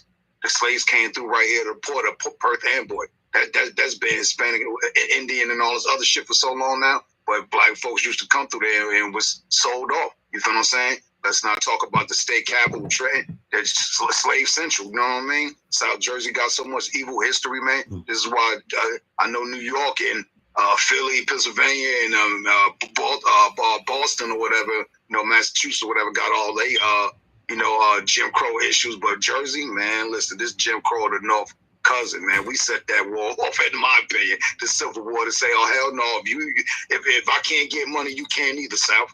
You feel what I'm saying? Jersey, I don't know what I'm saying. Hey, Twin, where you at, sister? Stop playing with us. You know what I'm saying? It's all about message discipline. At first, I was like, okay, people showing up. But, yeah, it's very important that when these little reparations talk pop up, you got to show up like, listen, that ain't going to fly. This ain't going to fly. This is the message. This is what we're going with. Because it's all about message discipline. And sometimes you got to get on some of that gangster shit. Like, they can't be faulty crippin', man. You can't be on them corners, banging the wrong way because the homies going to get at you because you misrepresent the hood. And it sounds, I'm being funny, man, but that's how it go, man. It's basic, man. We can't be letting people pop up with these commissions and studies and making a joke out of our justice claim or get something. Hey, man, they're going to have me here talking like Mark Carter. Let me get off this mic, man. Hey, man, keep on preaching. Keep on preaching, you know what I mean? That's the way Joe Osteen doing our peoples, you know what I'm saying? We need our brother Joe Osteen, you know what I'm saying? Come on up off the mic. Somebody shout out brother Joe Osteen, get him up here, preach the convert, you know what I mean? It is Sunday now, because you know what I'm saying? Early in the morning, as you're going to church late in a couple hours, you know what I mean? All right, shout out to our pastor Joe Osteen, you know what I mean? Up here on tweet, you know what I mean? No on that one. Take it over, Black State Pastor, no? Okay. I got a 1 minute recap of this South Carolina primary. The Democrats, they were holding them. I think it was New Hampshire and Iowa. They decided to switch it to South Carolina so they can get this big black push. Because Biden was losing miserably until he got to South Carolina last year. And so they rewarded Clyburn, Slyburn, Snakeburn, whatever his name is. Catfish, fish fry. They rewarded him by making that state the first in line, and it pissed the mother states off a little bit there. But at any rate, he does coast to a victory, and Marianne Williamson was on the ballot along with some other white guy. But they made sure that they didn't have any significant challengers on the ballot for Biden. So they're all in at this point because the primaries have kicked off. He's the candidate. Doesn't look like they're going to do a replacement, even though there's a lot of speculation about it. I guess they could still try to pull it off somewhere in the process, but you know, my money's on the fact that he won't live that long. Well, that's what we don't want to happen, because there has been very few times throughout the state's history that a sitting president didn't get his party's nomination. And we know that dude is weak in there, Brian. Obama literally got his hand up his ass. You know, that's literally, like, the dude is not there. I got numerous videos where he just is babbling, saying words where we don't even know what the fuck he's saying. So they're gonna give it to him, and they're probably gonna hope that he gets so sick that they give it to the VP. And Lord help us if Kamala Mammy Harris gets the reins, because he can't finish his term. Well, that's the big elephant in the room, because how could this guy possibly live another 5? Because I mean, essentially it'd be 5 more years, because he's still got to get through this year to even do a 4-year term. Man, them Democrats, they just don't. They're just horrible people. But let me play it. It's only a minute. Queen City News is your local election headquarters.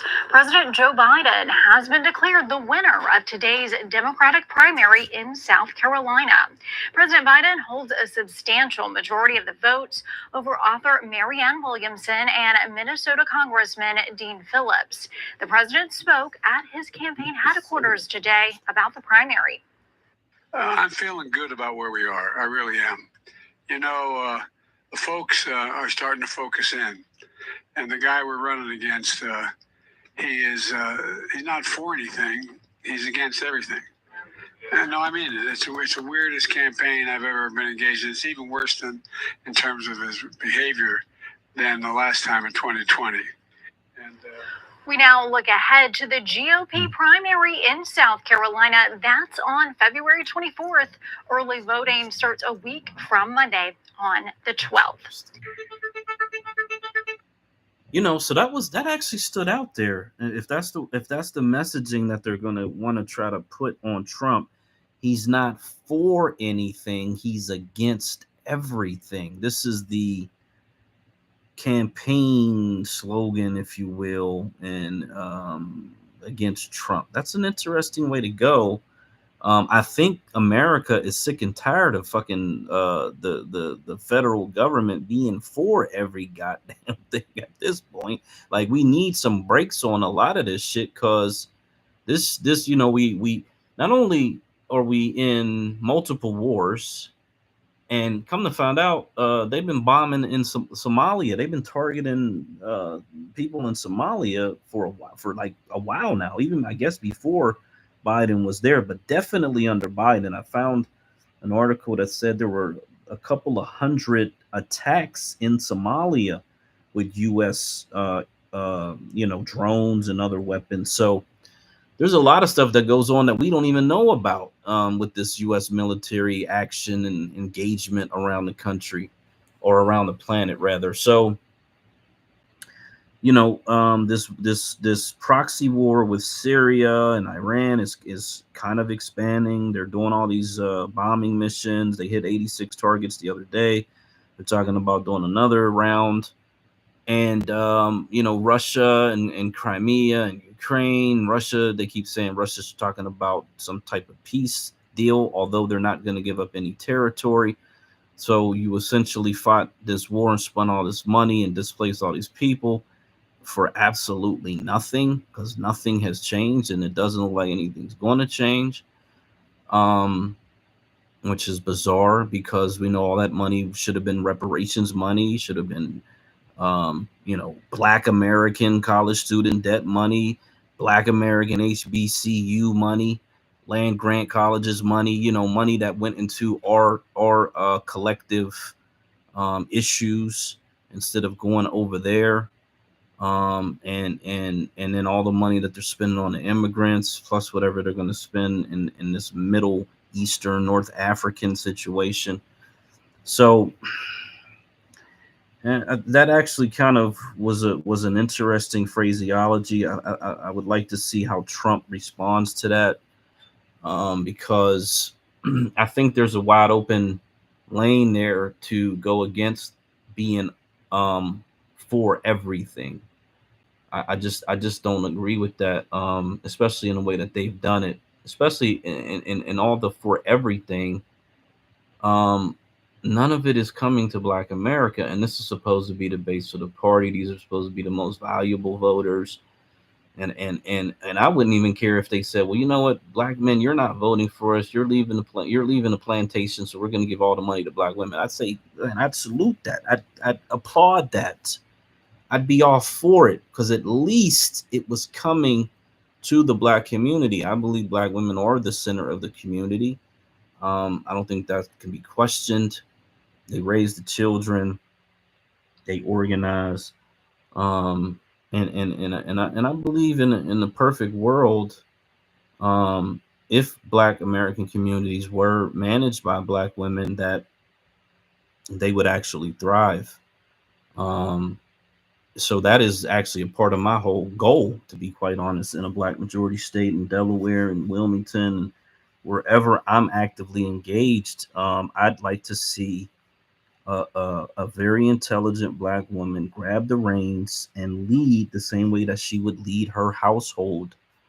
And I think that'll be very beneficial for our people, and especially our children. So I don't see anything out of the everything that the Democrats are for coming towards Black America at all, in any way, shape, or form. And I hope it hurts. I mean, it certainly has hurt so far. I mean, this is one race, one primary. 25% of the voters showed up, that showed up in 2020. So people are not excited about this already. They're not engaged. I don't see how he builds engagement at all, because he's basically running against himself. There's really no competition. So he's not going to have the normal momentum going into the general election until it gets to him versus Trump. And I'm really curious if they're going to do any debates. I mean, I guess they got to do at least one or two. It'll probably be in that format where, instead of them talking directly to each other, they kind of talk to the person who's asking the questions, because that's the only way Biden could even survive a debate, in my opinion. I don't think he could survive a hit-up debate with Trump at this point. So that's going to be very interesting how they try to limit it to probably one or two.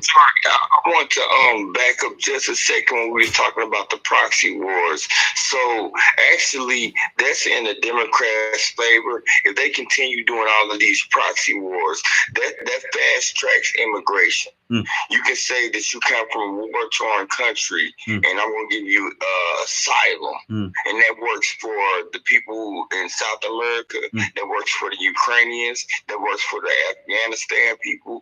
And if they can fast track them into our country and make them voters illegally, because we know they steal elections, that seems like that's the play. Because, yeah, because they're classifying them under refugee status. That's why. Exactly. There you go. Refugee status. Yes, yes. They're giving them refugee status under the military guise of the same thing that Special Order 15, General Sherman, in his writings, he colors the information of refugee status in a lot of those orders, and even in the circulars. So when you look at the information, even under HR 613, the refugee is mentioned in there. So that's why I really do believe, and I haven't been able to mention this in the public yet is that I need people to start to prepare to file a federal claims. I need you to, as we're doing all of this, I need you to start getting your information together. And I didn't get to mention it when Mike was in here. To start really getting yourself prepared, even if it's like a template, as there's so many things going on that needs to be done.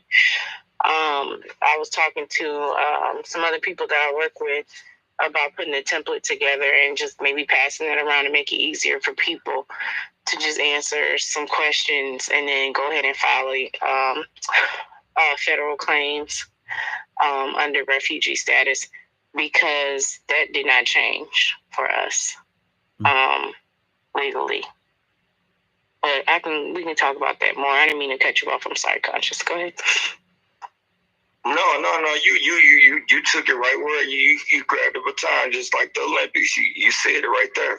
I couldn't have said it any better.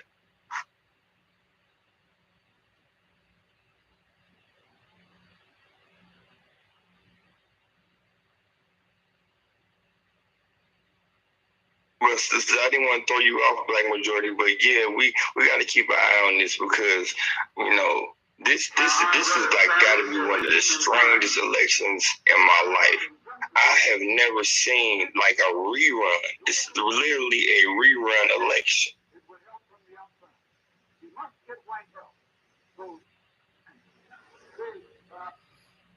Oh no, it's all good. And so there is something that I put in the purple pill, and I think it was last week, Nasrella had posted the YouTube video. It was a Malcolm X's speech when he had first gotten back from his trip overseas, and he talked about forming the Organization of African American Unity. And he talks about a lot in that speech, but he talks about organizing politically. This is where he shifted from religious conversations and conversations about Negro race or Black people, whatever term they were using, because they interchanged a lot of terms. And he started talking about actual politics, not just voting, but actually voter drives and understanding how politics work and how many signatures you need. Go ahead. Can you play that? Yeah, I'm trying to line it up to the point that I wanted to get that, because yeah, I would love to hear that. I've studied a lot of the speeches, and I want to see the one I've heard already, but I would love to hear that.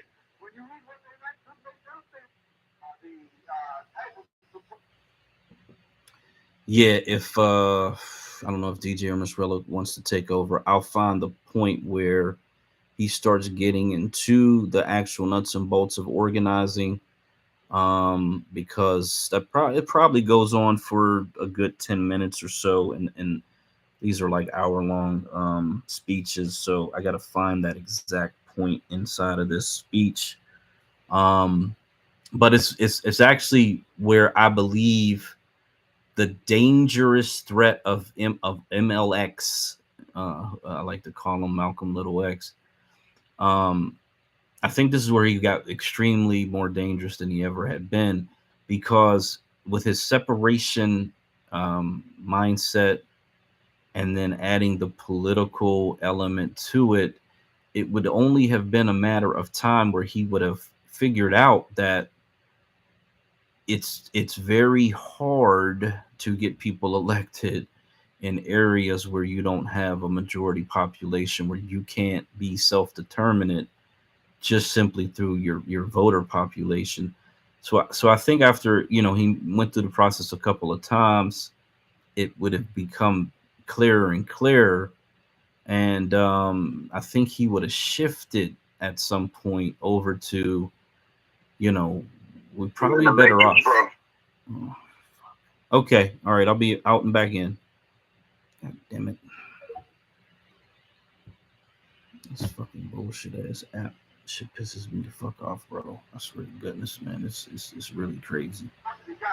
On our 11:37 Pacific Standard Time. Outlaw Media Time Check in here with Black Majority on February 4th. Fear is a hell of a drug. If they lose, if they control everything, we lose. Facts on that, dog. And look, that is the whole purpose of social. So when you do have that time, hey, you can't control what's up here. We own it. You know what I'm saying? The network, you know what I mean? We got our own Facebook, YouTube, Twitter, whatever. We ain't got to be over here, family. You know what I'm saying? You know, but I understand that white eyes do be cold, though. You know what I'm saying?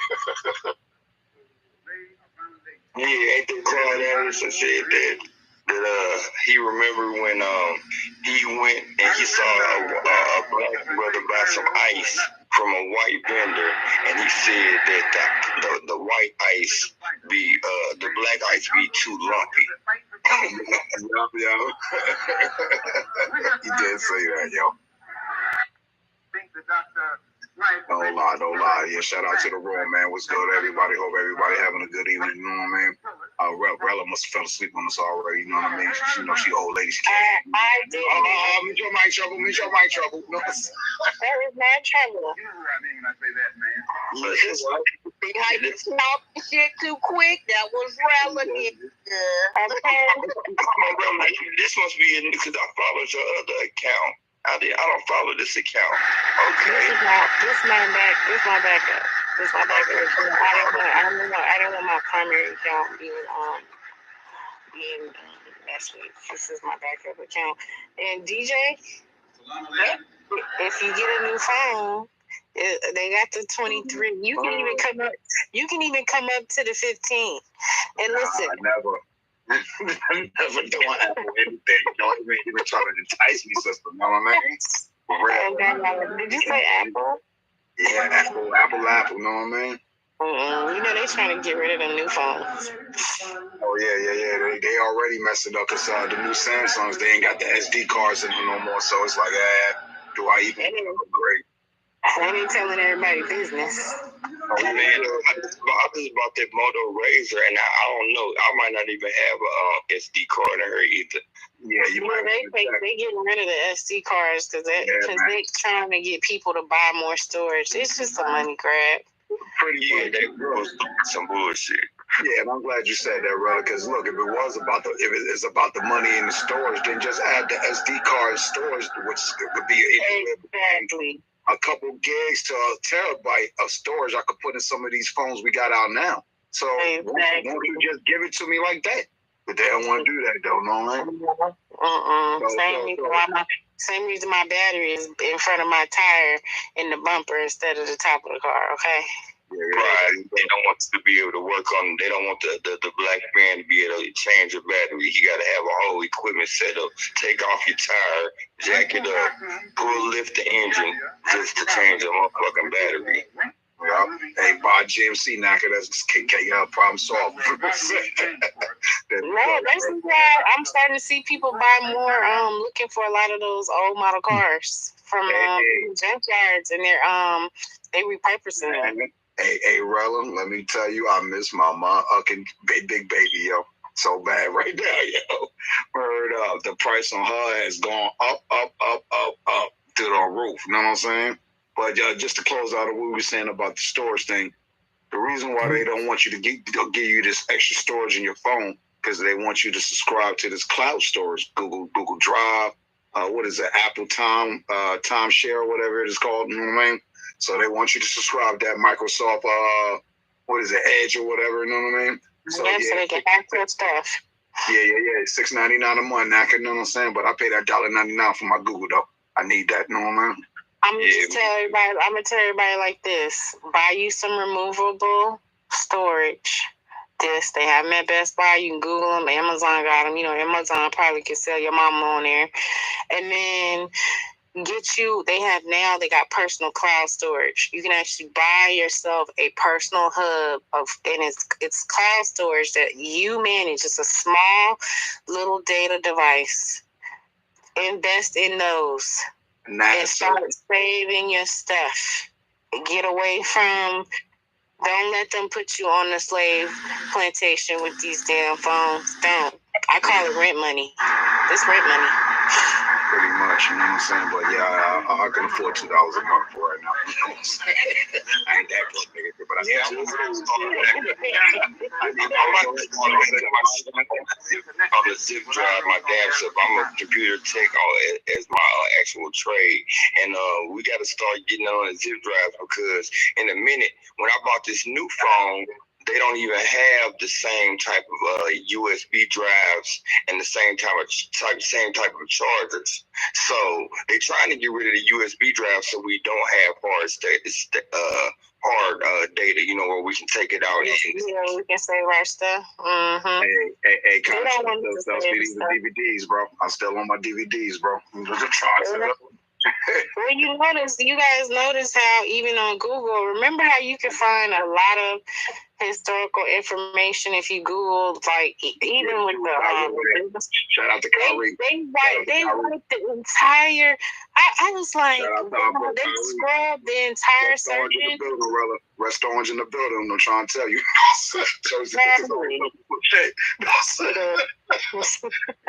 No, I'm just a shame guy. Uncle Drew, you know what I'm saying? Man. Made that happy with the game, nigga. You know what I mean? DJ, goddamn it with your Jersey self. Calm yourself down. No, Kyrie, West Orange. He from West Orange, yo. What's up? You know what I'm saying? I'm just saying. J-Gang, you know what I'm saying? We tweeted Hebrews to Negro. Shout out to Ronald Dalton Jr. About to drop that part 3 on y'all. You know what I'm saying? It's coming soon. You know what I'm saying? Stay mad, J-Gang. We find more tunnels. Hey, you know there's another tunnel been found in New York at another synagogue, did you know? Sister? Yeah, that was a house, though. It wasn't a house, it was houses. Slash synagogue. Yeah, let's go. You know what I'm saying? But that one was bigger. That one was bigger than the one, though, that they found, I thought, in New York. The one they found, that was in a neighborhood, wasn't it? Like a residential. It's all neighborhoods in Brooklyn, you know what I mean? Because you just said Brooklyn or whatever, you know what I mean? It ain't like you like downtown near the Barclays. So it's a bunch of, it's like any other hood. It's just a church or a synagogue on every corner. You know what I'm saying? So did you see? Are we talking about the same video where they said the tunnel collapsed? Yeah, shout out, Famous Richard on King Dave. You know what I'm talking about, Conscious? Yes. You saw the video, right? Yeah, they found another tunnel collapse. A building was about to collapse because they was digging up under the tunnel. It just happened again. So this is another, but it's in Brooklyn still. That was in another part of Brooklyn at a totally different synagogue.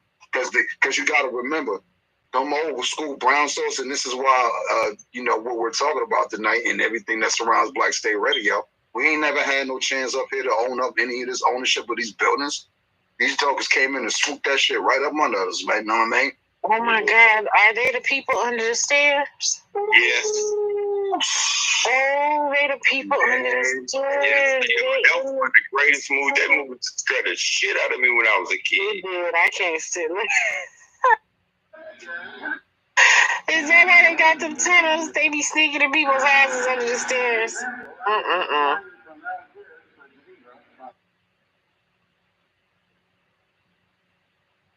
DJ, you done? Damn. I think you having phone problems. Oh, man, I may have to read this. That's what happened when you have one of them old IBM 1894 phones and things. I know he still got old 1984 IBM computers, them tan Jimmies. One of the first ones to come out. He probably sitting there typing on one of them too. I thought he was gonna say he got dial-up, girl. I was about to scream, police! You know, Miss Chief, I followed you. Follow me back. Oh, me? No, Miss Chief. Well, you too. You already followed the main page. I was mad at you, Conscious, but you know what? I'm proud of you. I'll take accountability. What I do? Hey, trouble. I heard you talking shit all the way in the bathroom. What you say? Let's go. She said, no, I said you got dial-up. Take this hot fire. She said she heard you plug up the computer and go. No, my shit ain't flatline. Hell no. Hell no, not this Android shit. No, and look, I be doing a lot of the most on my phone. That's why I'm promo guy. You know what I'm saying? She said she had to go do. Oh no, that was probably me skipping across the floor over here and going to the bathroom. Skip. He's still messing with that turtle program on that old IBM. Oh hell no, I got an HPZ sister. Stop playing with me. This is a computer I got over here. Trouble. Wait, Demon. How many floppy disks you got? Oh, I got those over here too, though, but don't get it twisted, though. You know what I'm saying? They in storage, you know what I'm saying? I got tapes over here. Just what you need. The VCR over here too. Got the DVD players. You got the VCR, you got VHS, you got all that. You got the beta, though. The beta too. I know you better have a CD. I know you got a CD burner. You still got your CD burner? Sister, I got multiple burners in here. I got multi burners in here. You know what you talking about? I sell CDs and DVDs, sister. Don't be throwing shade, because I still I got to shade. We talking shit about the burners. Closet full of floppy drive and deck. Yeah, send it to me. I'll call some shit for you. I'm gonna look. In a little bit, I'm laughing at you, but I'm gonna be calling you in trouble. Hell yeah. Laughing now. That's why I call me $2 later. Y'all took me back when y'all said $3 for your ass that you was cracking. What did you say, Catches? Y'all took me back when y'all said dial-up, because I remember when 9/11 happened, they still had America Online, and I was online with the dial-up. Oh my god! Oh my gosh! Dial-up. You know how long it took to connect to the internet? You had time to cook a whole damn meal. That dial-up was serious, yo. Thank God we ain't never going back to that. Hey, yo. Hey, so trouble, right? I got a NASA computer over here. This shit got 96 gigs of RAM in it, sister. But I was thinking the other day, because I got another computer sitting right here, which is the studio server. I never finished upgrading it, right? So we only got like 4 gigs of RAM in there. This motherfucker slow as hell. It'd be so slow, low, and movies. So I'm like, yo, and the whole library on here, but I never finished upgrading because COVID hit. So I ain't mad at Trump. I'm still with that terror shit. Yeah, beat up China if we gotta go to war for Taiwan for them chips now, because only the T-1000 gonna get built in America. Me and Trouble gonna make your theme music. Don't put your day job, sister. Don't put your day job. Unless you want to battle me in the liquor store, sister. I'm the top producer, sister, up here. I know Trouble can rap, yo, and all that. I don't rap to house music, DJ. I don't do. It don't matter. It don't matter to me. It don't matter. And they can't stay feet. Shuffle their feet. It's all good.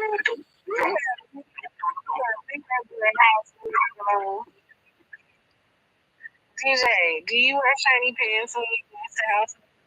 Yeah, I'm shooting now because that's what that shit came from. Shout out to the kids. That's my cousin. You know what I'm saying? In the middle of the floor doing on the floor. With the white shoes, with the white shoes with the heel on the back.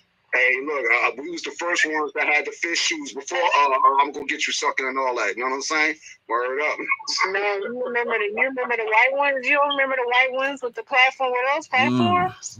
Yeah, we had all those back in the day and shit. You know what I mean?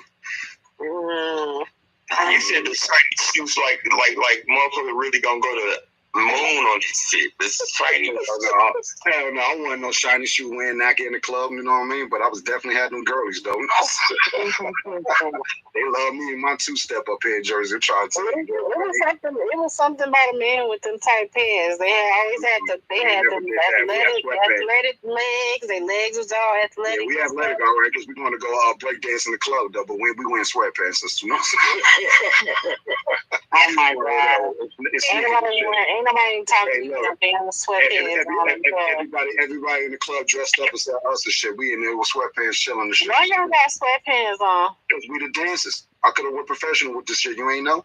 Shout out to 4-6 squad, man. Let's go, man. That wasn't always the DJ, sister. I really got busy. That's why he was wearing sweatpants.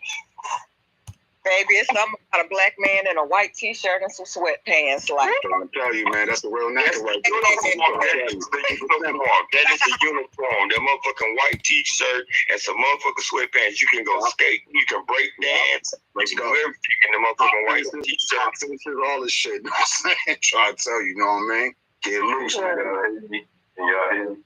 Yeah, my check. Are you you sound muffled, Muko? Yeah, you muffled. You get off the Bluetooth, bro. God damn it. You can never find what you need because they don't want you to have it. Brother Muko sound like he's in a submarine. He was like, hello, can y'all hear me? I'm hiding in the bathroom. Shout out to everybody in the room. Shout out to everybody in the room, man. This is a great space, man. Black be having great spaces, man. Man, we gotta laugh and keep on crying because I'm telling you. What is Black? Anybody seen that nigga? He's still trying to queue up that video. I'm waiting. He probably gonna try to right now. He asked DJ if he can queue it up. I don't have my computer up. I can pull my computer up. Oh, you want me to do it? Ain't nobody said nothing. Shit, I don't know. You know what? It was your iPhone. It was your Android. Nah, cause me and Black got the same iPhone. I mean, same Android. Android. We was having a technical conversation earlier for 2 hours. All of us. I don't know about you, but all of us heard him say, I don't know if Rella or DJ could, and that was cute to be like, all right, I'm assuming he's talking to you.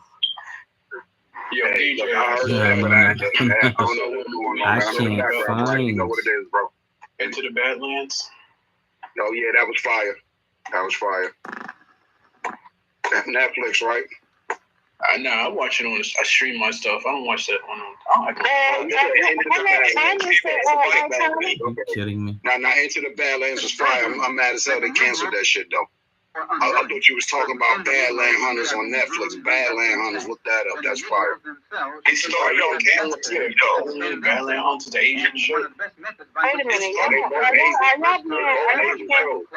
are y'all being nerds right now? Yes, Black Sci-Fi sister, get on this. I'm a nerd. Only real men watch sci-fi. You know what I'm saying? Ain't no wrong with it, but hello, Mr. Iconic. We like nerdy stuff too. Oh, I know. Hey, Black Majority, what video you want me to roll up, bro? I'm actually getting ready to put more Star Wars in the store. All right now. Big time sci-fi geek. All the Star Wars, Stargate, Star Trek. Let's keep on going. What the Mandalorian, Ahsoka, let's go. Yeah, I love the Mandalorian. Grogu is my little thing right there. It's my little thing. Speaking of the Mandalorian, rest in peace, Carl Weathers, man. The champ, rest in peace. Yeah, man. Rest in peace, man. I thought he was that's the funny thing about all black actors like Chadwick, rest in peace. They worked to the end. Because when you saw him on the Mandalorian, he did not look sick. He looked like he was in his prime time. Like when they said he died, I'm like, what? Right. But it also speaks to the fact that they don't let them get their rest and then usher other people in, so that way we can transcend a lot of the work that Black Americans can actually play roles in. You know what I'm saying? So when that person dies off, they just put in anybody. Device on the fucking planet, and you can't find this. Yeah, we gotta stop paying. We gotta make sure we know. Cause I love Snowfall, but the fact that they had a motherfucking black British man play Highway Ricky Ross, that was a fucking insult. Hey, Samuel L. Jackson was right. Now, what you gonna do? You know what I'm saying? Samuel was right. You know what I mean? Hey, but you know what's funny? Paul Mooney said it. He said, watch, y'all gonna keep messing around and they're gonna be telling you Eminem was the best rapper of all time. What's happening now? That's false. Hey, but you know what? They outsiders. Old boy for Snowfall said that when he learned his West Coast lingo, his coach was Dub C. from West Side Connection. He said nigga came. He said this on Tonight Show. He came and picked him up. Like, come on, guy. You know what I'm saying? He came and taught him how to talk West Coast. Cause then you didn't see the behind the scenes, the making of. Do you have Hulu? They did the making of Snowfall, and Dub C was on it. They were talking about that. They was talking about that. That was so. I was like, really? So they couldn't find somebody from the neighborhood? That was really grimy.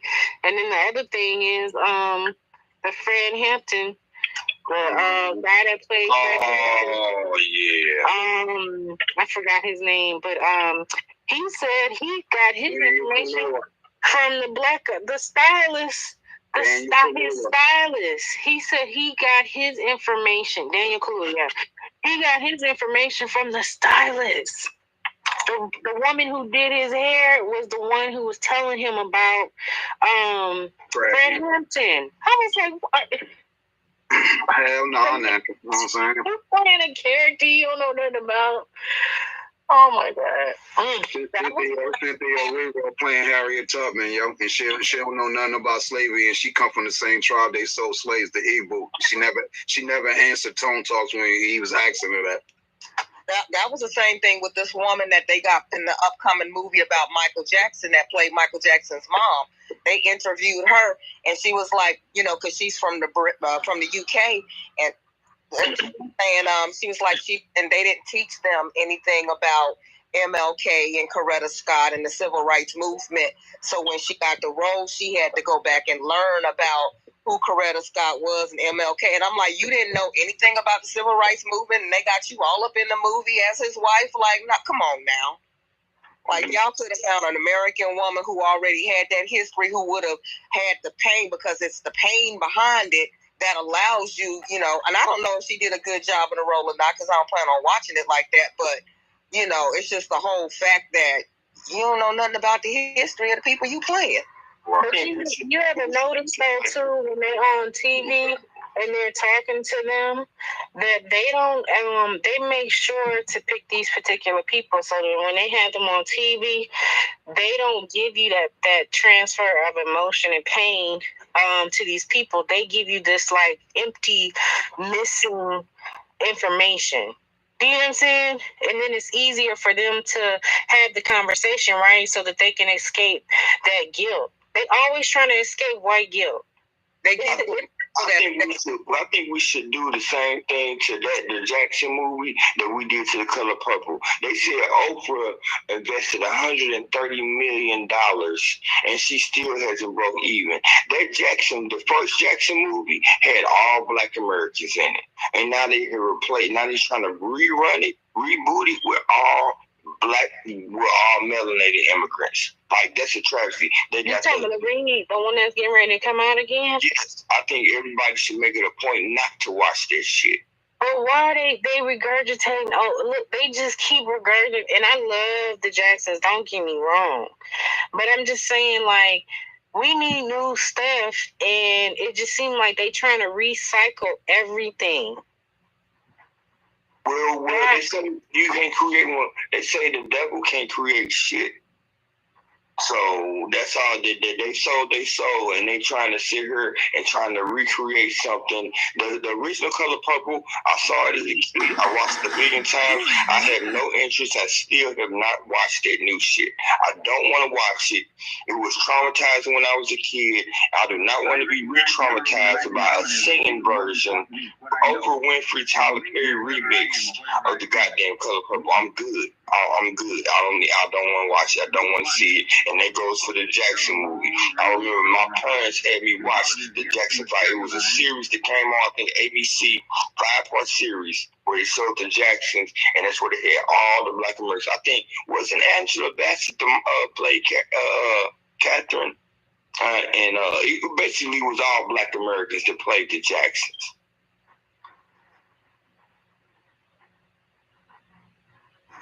And now they got immigrants.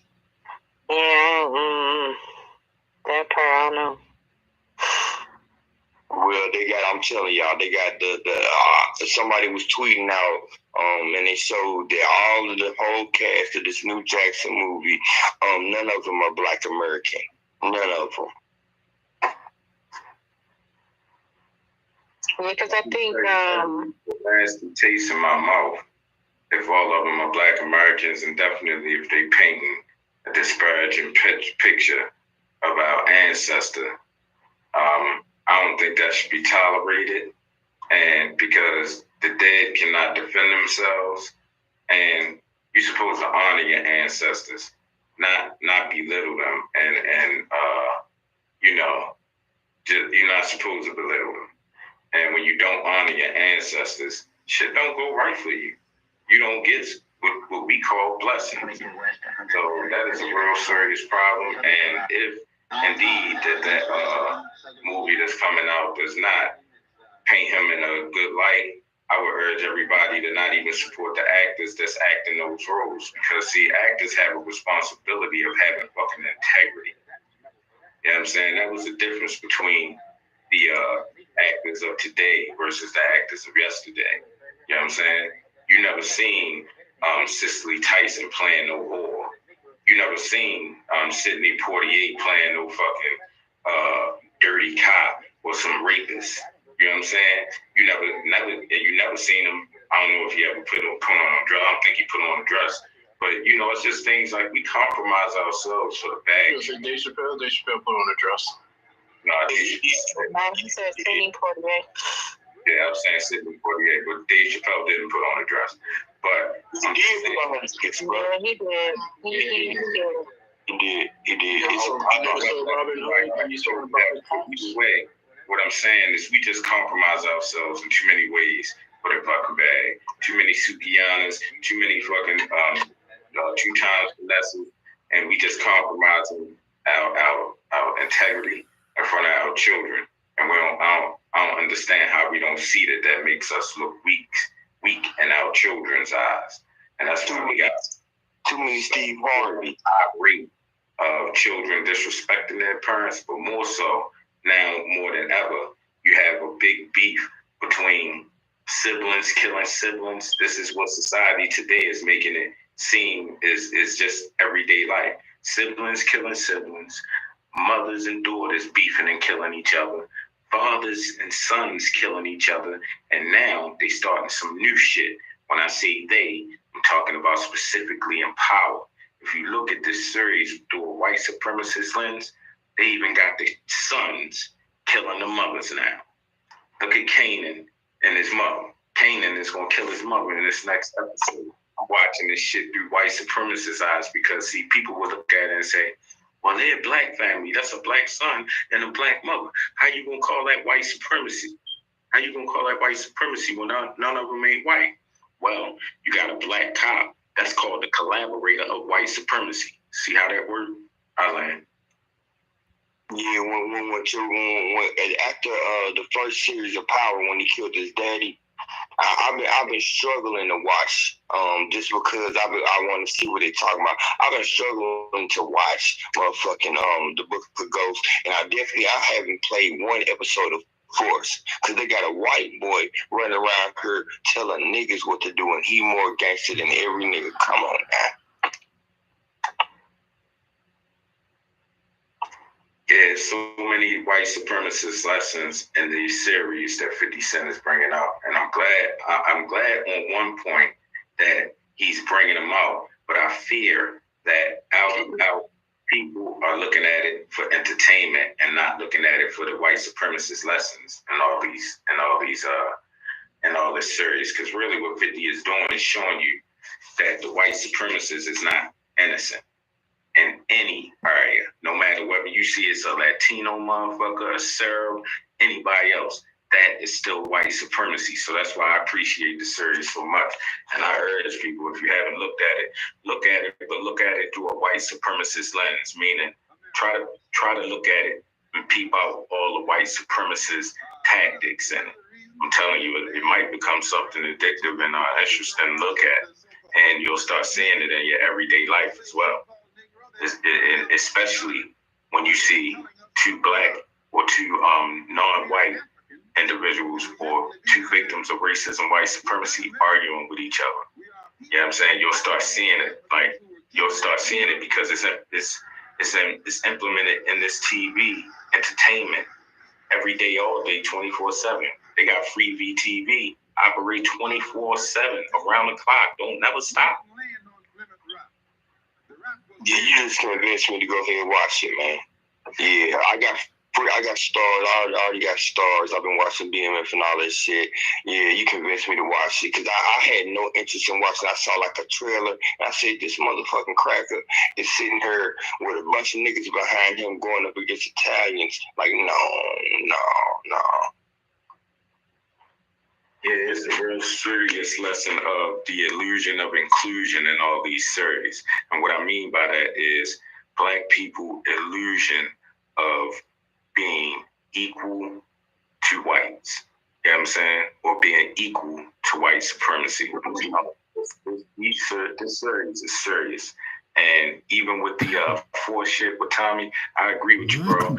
But what that specifically is showing you is how white people are really all victims of racism, white supremacy's parents. They're our real parents. You know what I'm saying? According to counter-racist logic in the system of white supremacy I'm talking about. You know what I'm saying? I'm not talking about you came from them biologically. No, I'm talking about as far as them controlling every area of people activity. And this is the most important part, controlling whether you are harmed or not. They control it, not really you. You control an aspect of it. Like if somebody come and smack you in the face, you can defend yourself. But on a big scale, like protecting yourself from like any harm, they control whether you get harmed or not. And they're dedicated to doing it. So that's something that's real. I appreciate these series for, and I just urge everybody to look at it, but look at it with a white supremacist lens. Be surprised what you see. Hey, that's very interesting, Mr. Iconic, because I can tell by your wording that you are very much a student of Dr. Francis Chris Wilson and Nellie Fuller Jr., and I am too. You know what I'm talking about, bro. His brother Moko Conscious. I said that. My bad, maybe my phone's slow. But yeah, I can tell that with the wording that he's using, you know, that he's well read. Who got the hand up? I appreciate that, brother, but I'm still learning, just like all of us, you know. I'm just a victim of racism, white supremacy, like all of us.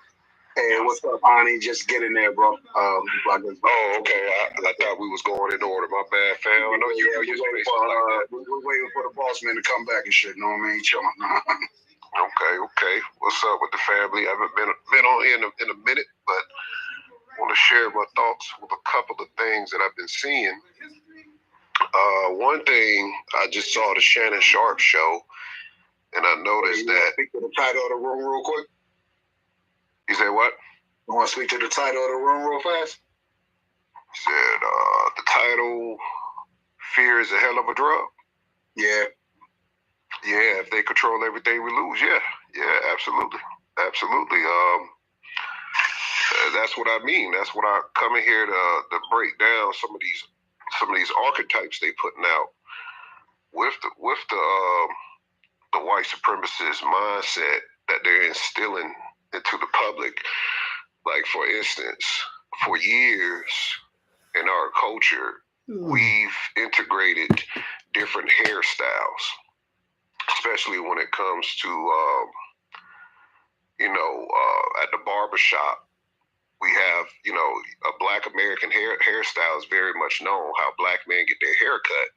But now they got this guy, Travis Kelce, who's dating Taylor Swift. And because Taylor Swift and Travis Kelce going to the Super Bowl, and he's girlfriend and boyfriend with Taylor Swift, they try to say that the fade haircut, the Boosie fade, basically came from him, or he popularized it. Yeah, I want you to go type that in right now on your phones. Type in Travis Kelce haircut. So now they're going to say that the haircut that we've worn as a fade is now identified as the Travis Kelce haircut in American history. So that's one thing I want everyone to look at.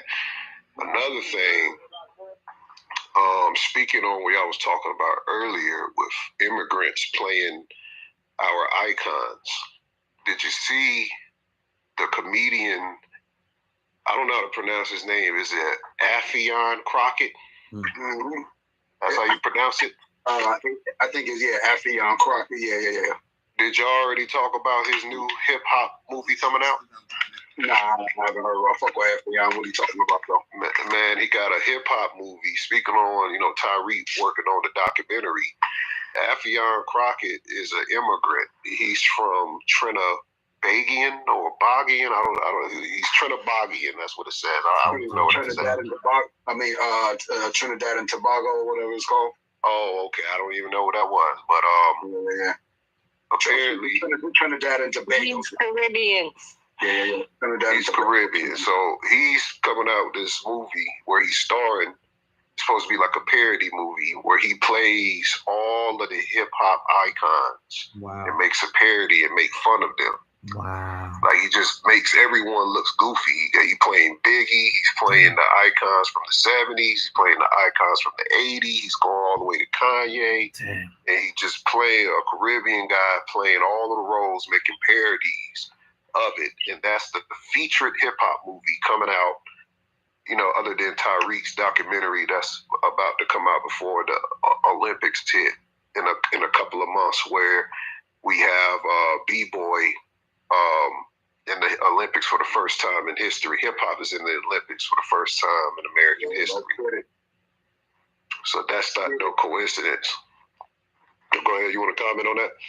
No, I'm just saying, let's get it on that breakdancing in the Olympics. It's been a long time. Breakdancing. Did Black ever come back with the video? He chilling, bro. I guess so.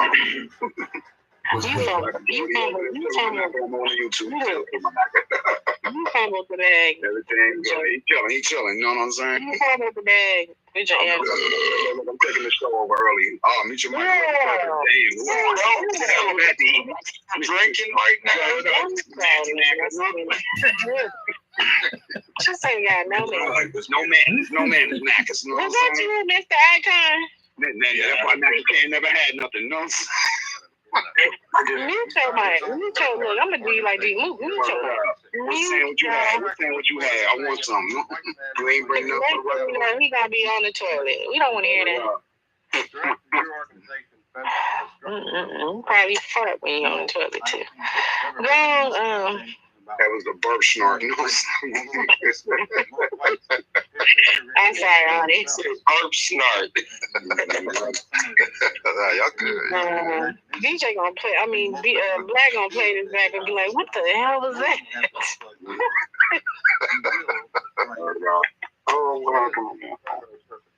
Yeah, that was OD. But yeah, man, I think everything we've been saying is true, man. Like, it's just so apparent, and I'm starting to see it play out. And I don't know. Somebody said that Kaden gonna kill his mama. Is that true? Is that apparent? That's the first I heard of it. I want to watch it. I don't know about that. Definitely. And the next episode is coming up back. You caught it? You caught the what they call it, the BTV? You watched ahead?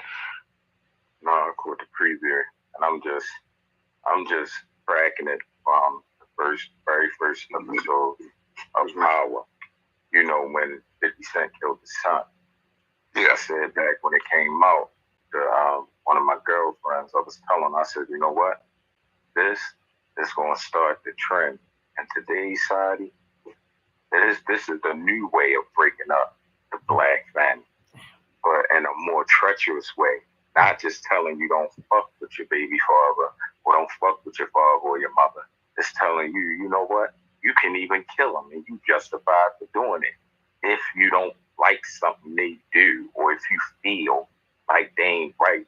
And that's crazy. You know what I'm saying? Especially when you know from your ancestors and this knowledge being passed down to you that you are supposed to honor your mother and your father. You know what I'm saying? I mean, I know everybody got different paths and everything, you know what I'm saying, and different things done to him.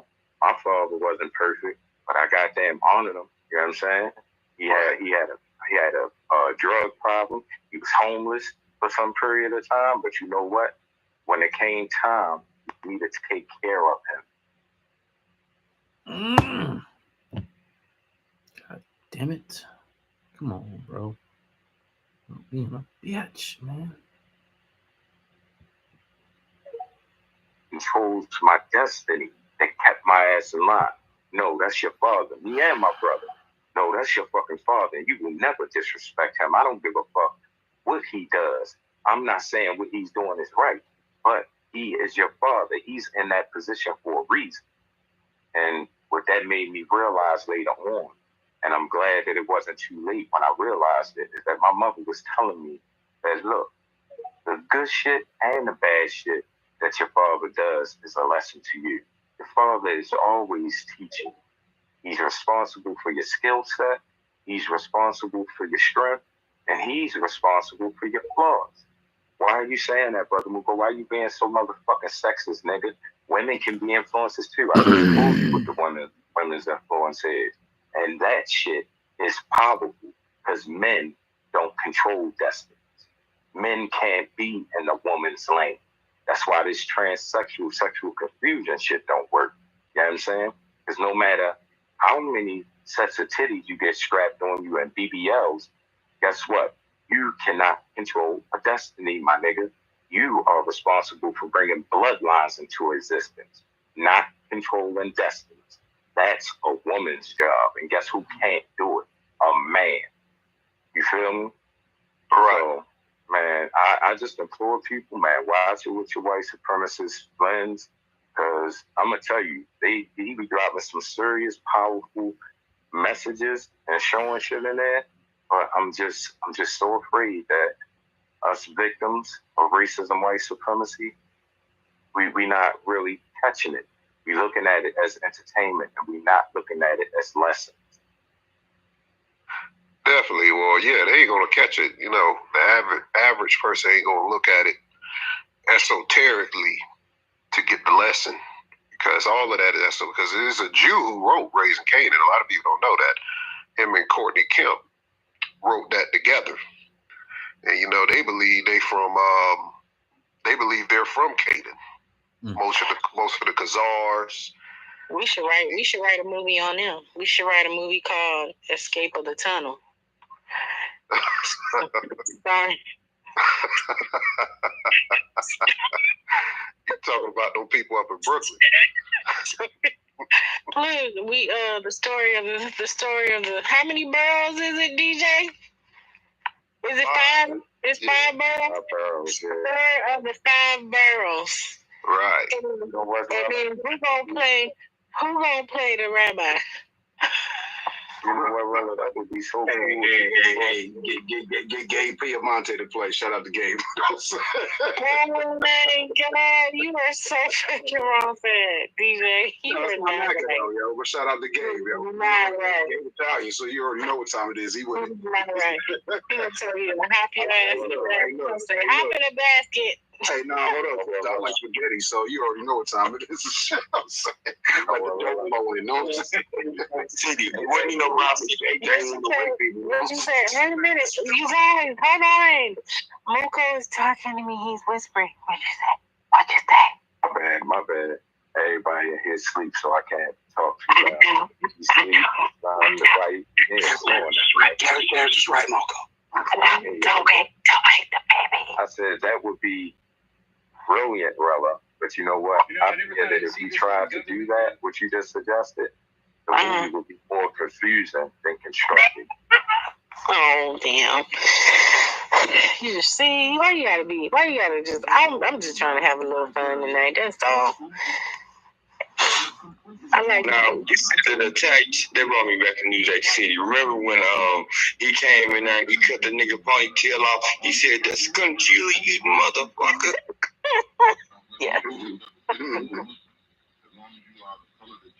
That's when they should have did the spin-off. That's when they should have. Yeah, shout out to Nino Brown. That's when they should have did the spin-off movie called Escaping the 5 Barrels or Escaping the Tunnel. Well, actually, they did do a spin-off and shit, and it was called The Rumble in the Bronx. Really? But we just didn't recognize it because it was a Korean pan. It was Korean and it was a Korean store. That was really the story about the blacks in New York. Oh wow. All right, sorry, Ani, we all over the place. You got it. Nah, that's good shit. Good. I'm late to the party. Yeah, when I remember the first time looking at that, and it seemed strange to me because I didn't see nobody hating on no Asians. Everywhere in Baltimore where there's a Chinese or a Korean store, my niggas up in there calling them motherfuckers mine. Right. Look, I bet you if we had some comedian do some spoof stuff like the comedian that Ani's talking about, and we do some spoof stuff with a whole bunch of Asians and have some black people going into the nail shop, and then they just start beating up on the black women, they'll be like, that is not a true depiction of who we are. No, yes it is. Exactly. Yo, Muko, the last time I spoke to you, did you have your live going or no? You said the last time you spoke to me that I have it going? Yeah, remember you said you was going to start your own session when you got back from court? Yeah, I did. I started it, and I'm going to do a part 3 to it. We did the part 2, though. It wasn't really nobody in the space. It was only for 24 minutes, but it was just basically me giving a commentary. Yo, I was out like a lamp. I was gone. I was like, did I miss that shit? I didn't see you on whatsoever. Yeah, no, it was on.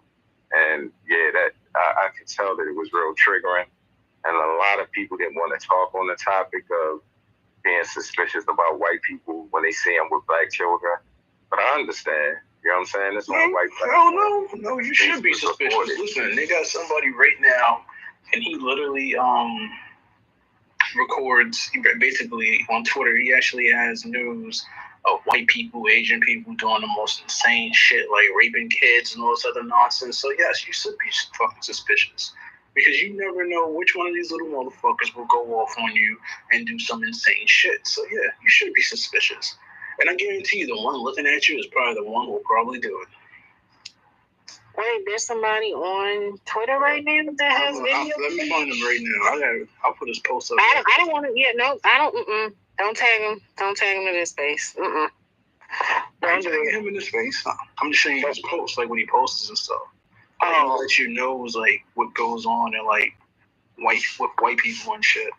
Oh, is he like a Chris Hansen type situation? Yeah, he exposed racists and pedos. Oh, it's like that Ghostbuster. I be seeing that guy. It's a guy he posts. He has like the Ghostbuster symbol on his thing, but it's like exposing racists and pedos. I follow him. Yep. Is that the same guy? Yes, he got two accounts. But yeah, okay. he got some dope shit. I always retweet his shit. Yeah, I'd be liking it, but I can't retweet it. I retweet that shit because we having all that trauma right now. Man, I retweet the hell out that shit because he be putting out all these motherfuckers. He be putting out motherfucking white people that's fucking dogs and everything. Insane, insidious shit. All white. So he has 2 pages. Yeah, he got 2. Oh, he got 2 pages. Okay.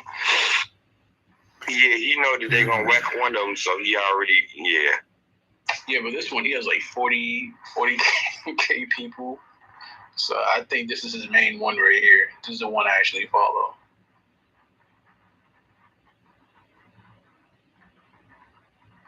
Yeah, I follow too. Nah, that's some real shit, though. That's something that definitely need to be talked about because I'm reading this book right now. It's not there. It doesn't exist. Damn it, bro. There's no video. Book club that I'm at on the cows. And the book that we reading is about Devontae Hart. You know what I'm saying? The little black boy that was holding up that free hug sign. Billion videos online. One thing they're trying to find. And the cops and all of them was bragging bragging about because they don't how, want you you to know, find how it. the It's sign he buried. was holding up and how he was giving free hugs It's to all the disgusting, cops man. and shit. Whole time. The little boy that at the white mothers that drove over the bridge. The psychos. Yeah. And they still never found Devontae's body. Mm. You feel what I'm saying? Found parts of the sister. You know what I'm saying? And they're not even sure if it was her. So when you got white supremacists purposely adopted victims of racism, white supremacy to brutalize them. When I'm reading this story about these two white women, guess what? These wasn't the first batch of children that they adopted. They adopted like 8 other children before these black children that they killed. Mm. And to read how horrible they treated them, starved them, and how these children ran to the neighbors. And you know what the neighbors did? Sent the children back to these fucking women. That's why I said it takes a village to harm a child. This is a team sport. They are dedicated to harming us. And they're focused on our offspring. More so the ones that's in the womb. That's why you got Planned Parenthood and all these doctors doing all of these, sterilizations, and women don't even know they got hysterectomies and going to the doctors and they telling them bold-faced lies like, oh, yeah, vaginitis is a venereal disease. Then you go home arguing with your man who you think cheating because the doctor giving you some fucking false information. That's medical apartheid, y'all. It is, but that's why they're afraid for us to. They're afraid for us to actually police our own. Because I'm gonna tell you what, let somebody's child come to me talking about somebody touched them. Let me see. Somebody coming up missing, and it's not gonna be the children. I could do text. Listen, you already see like white women saying, if you ever get lost, find the first big black man you can find. Reason why? It's most likely if you go to a white person, you might just get sodomized and die from it. That's what they like to do. They like to fuck you until you die. That's great. They like fuck you while you dead. That's the thing. You know what I'm saying? These people are sadistic. You know what I'm saying? But these are the people that we're dealing with. And when you try to reform something like that, how can you make something like that work in your favor? I don't even want to be equal to that. I'm not. Do you remember the show, The Doctors? Do you remember that show? It was on daytime TV. The Doctors. The Black Doctors. I know what you're talking about. No, it was called The Doctors, and it was like a reality show, right? It was like a talk show. Dr. G, the medical examiner. No, Dr. G was on HBO. I'm talking about it was like a talk show. Yeah. And they had, I think I was at work or might have been at home. I can't remember, but I remember the show. And they had a psychologist on there. And this is a white woman. And she was talking about how she believed that, people who are pedophiles can be counseled and they can be reformed. And she believed that, we should have like some sort of therapy program, and not necessarily them going to jail. Hey, Rev, and I was like, you know what they based that on, Rev? Huh? You know what they based that whole argument on? All right, I was born in 1974, right? Mm-hmm. The significant thing about 74 is that in mid-74, I want to say it was September, if I'm not mistaken. I could be wrong, but it just might be 74 or 72. I trust that it's 74 because I was born in 74. In 74, they changed homosexuality from being a mental impairment to being a healthy way of life. Okay? When they did that, before they changed that, they were treating homosexual men. They came in to get treated. Okay? And guess what? They fixed their chemical imbalance. It's a chemical imbalance. You know what it is? A man that has those tendencies, they have too much estrogen in their system. Right, but this woman wasn't talking about homosexuality. She was talking about, in general, even people who are not homosexuals who are actually committing predatory acts. And so she was literally saying that there should be like rehabilitation, and she believes that the punishment should be counseling, and then they should be let back out on the street. The doctors were looking at her like, I don't know if that's how the show's supposed to have went. Because they were looking at her like, no. You know what I'm saying? Like you was watching a blooper scene, huh? Yes. And so, and the crowd was quiet because everybody was like, because I don't know if they were talking about the death penalty. They were talking about pretty much the mental health of, that situation. And she just out of the blue was like, yeah, I don't believe in, putting them in jail, and they were, I was like, oh my God. And I'm looking at this one, and I'm like, this is where it is. Their kids are shooting out of schools, and the women think that they should be out in a public, just free. That's why I'm an advocate for chemical crack castration. Okay, you want to go back? I'm gonna go ahead and give you this drug where your shit don't even work no more. You can walk around to people all you want. I think that'll make them sicker, because if they can't use their penis, they're gonna think of even more sadistic sexual shit to do, like using objects, like going back prehistoric. But Torella's point, you funny, Rella.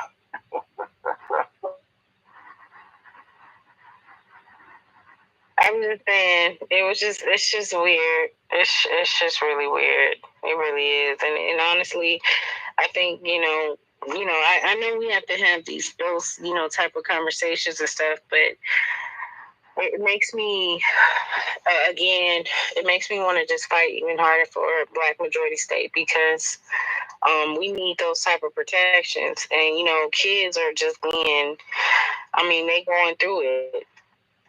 They really are.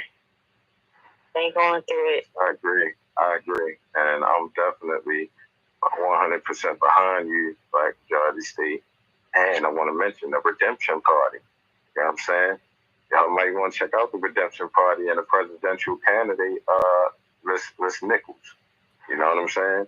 First candidate I've ever heard say, oh yeah, they don't want me to be president because I'll start putting white supremacists in jail.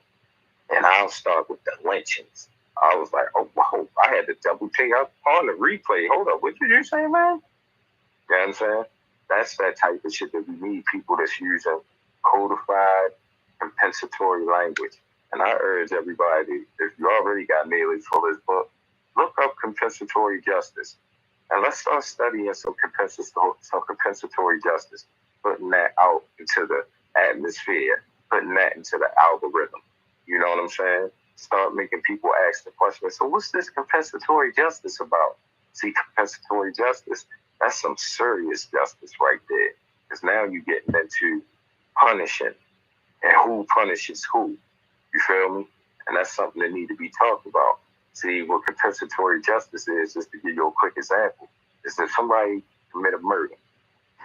Their punishment is to be in a jail with no human contact with the weapon that they took that life with. And the compensatory, that's the compensatory part. The justice part is this. That person has to go where the person that they murdered is and apologize to them. That's why you leave them in a fucking cell with no human contact except for that weapon that they used in that murder. And you can guess what they supposed to do. Off themselves. Wow, Brother Luca, that's crazy. You do that so that nobody else dirties their hands. Blood leaves stains. And I'm not just talking about stains you see with your eyes. Once you got blood on your hands, it's a stain that you can't wash off. You feel what I'm saying? That's even for motherfuckers that kill, quote unquote, in the name of justice. Okay? God, we got to be real strategic with this shit. Codification calls for the absolute most constructive result. Nobody has a constructive result. I have never seen a constructive result. Somebody that had to murder someone. And I know people that have murdered people. I know people that have killed people mistakenly. I'm talking about car accidents. Wasn't their fault. Other person got killed. And guess what? They're still scarred to this day, to the day that they die. Okay? We don't deserve that. Nobody should have that responsibility of taking another life except for the Creator that put us in this existence. You feel what I'm saying? If you think about it, death penalty, the way they enacted around here, around everywhere, they got the shooting squad, and what they do with the shooting squad, they take 6 people and they put one live bullet in six out of one of the 6 guns, and all of them are trained marksmen. All of them take a shot, and the person dies, but none of the person that took the shot knows who had the live round, so they don't have the mental scar of knowing they took a life. I'm glad you brought that up, brother, because you know what? That's not even a compensatory solution. You know why? Because somebody's hands are dirty. And just because all of the individuals don't know which one it is, that's even worse. That's white supremacy at its worst. I say a firing squad is a trick. There's a white supremacist trick bag to get you into murdering somebody, because the white supremacists know the damage that murder does to a bloodline. I'm going to repeat that. The white supremacists know what murder, the white supremacist knows the damage that a murder does to a single bloodline, bro. And the most vital part of that situation is that 90% of us have no clue how a murder damages a bloodline. Because half of us don't even know that we're part of a bloodline. We assume it, but we don't know it. You feel me? And it's actually science. It's not even belief. This is science. And I always tell people, look, don't argue with me, because I ain't going to argue with you. Find science and argue with science. You feel what I'm saying?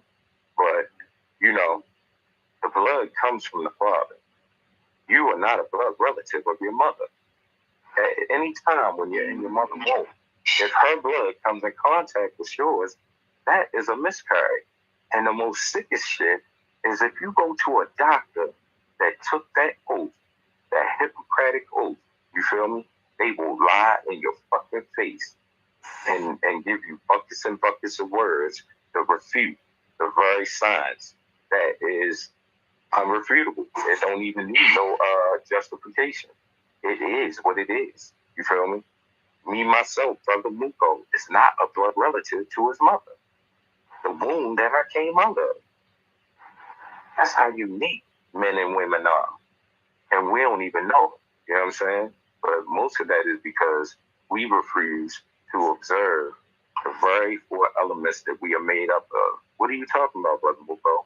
Nature. Nature is spirituality. Spirituality is nature. Why are you saying that, Brother Muko? Because all your life lessons come from nature. Because you are made up of.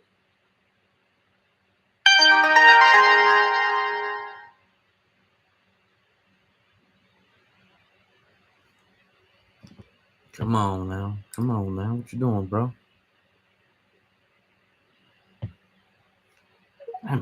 Hold power. Just like each and every one of y'all's words in here. And the way you weaken that power is by lying. Lying about what, Brother Muko? Lying about anything. Knowingly, and this is the most important part, y'all, unknowingly. So this means if you tell a lie that somebody told you and you just repeating it, guess what? You weakening the power of your words. Now, why is the power of words so important? Because you speak words that you spell. So what that is evidence of is that you speak spells. So if you want to walk around calling yourself and everybody else a witch, go right ahead. I'll be a witch too, because that's what we're doing. We speak spells. We spell words and we speak them. Those words, when they're strong, when they have power, you can speak shit into existence. I've seen it with my own eyes. I've touched it with my own hands. People speak things into existence, like monkeys and snakes out of thin air. No magic, no David Copperfield. But you had to be there to see it, touch it. You feel me?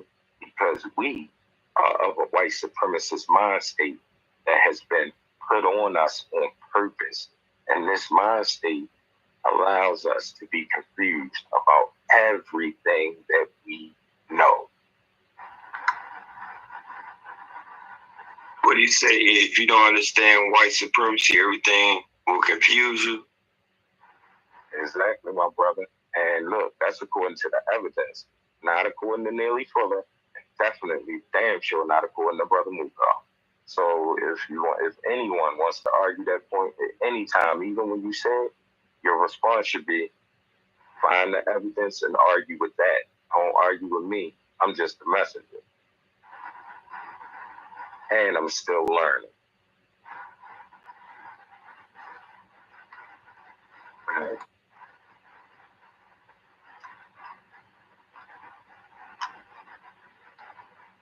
Learning and learning. Shout out to all the white people in the room. Yeah, what's up? I know Kristen been down there for a minute. She's been soaking up hard. Shout out to all the new people in the space. Feel free to come up on stage if you want to have a conversation with us. We don't bite if you don't bite us.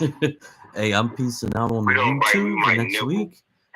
Brother Lupa says, I'm gonna have to finish copying and pasting this Malcolm X speech, but you can't find it online. We'll have it next week. Honestly, you're not even in the We'll right. do it text to speech, and we'll just plow through it. I'm taking out as much of the Pan-Africanism as I can. Any But other it's a lot of non-black jewels in person it, in the so we're space gonna that's do it. just And sitting this up here was chilling. his I know you guys probably followed. Maybe his Mark return Carter home and launch into someone else that came up in the space. political So please feel information. free to So come up and thank you again. See you next week, Saturday. Peace. We're dialoguing and talking about information that impacts us here in America. Oh, this is part 2. Don't forget to go back and watch part 1 if you haven't caught part 1 live. They're not going to catch them like they sit there about it like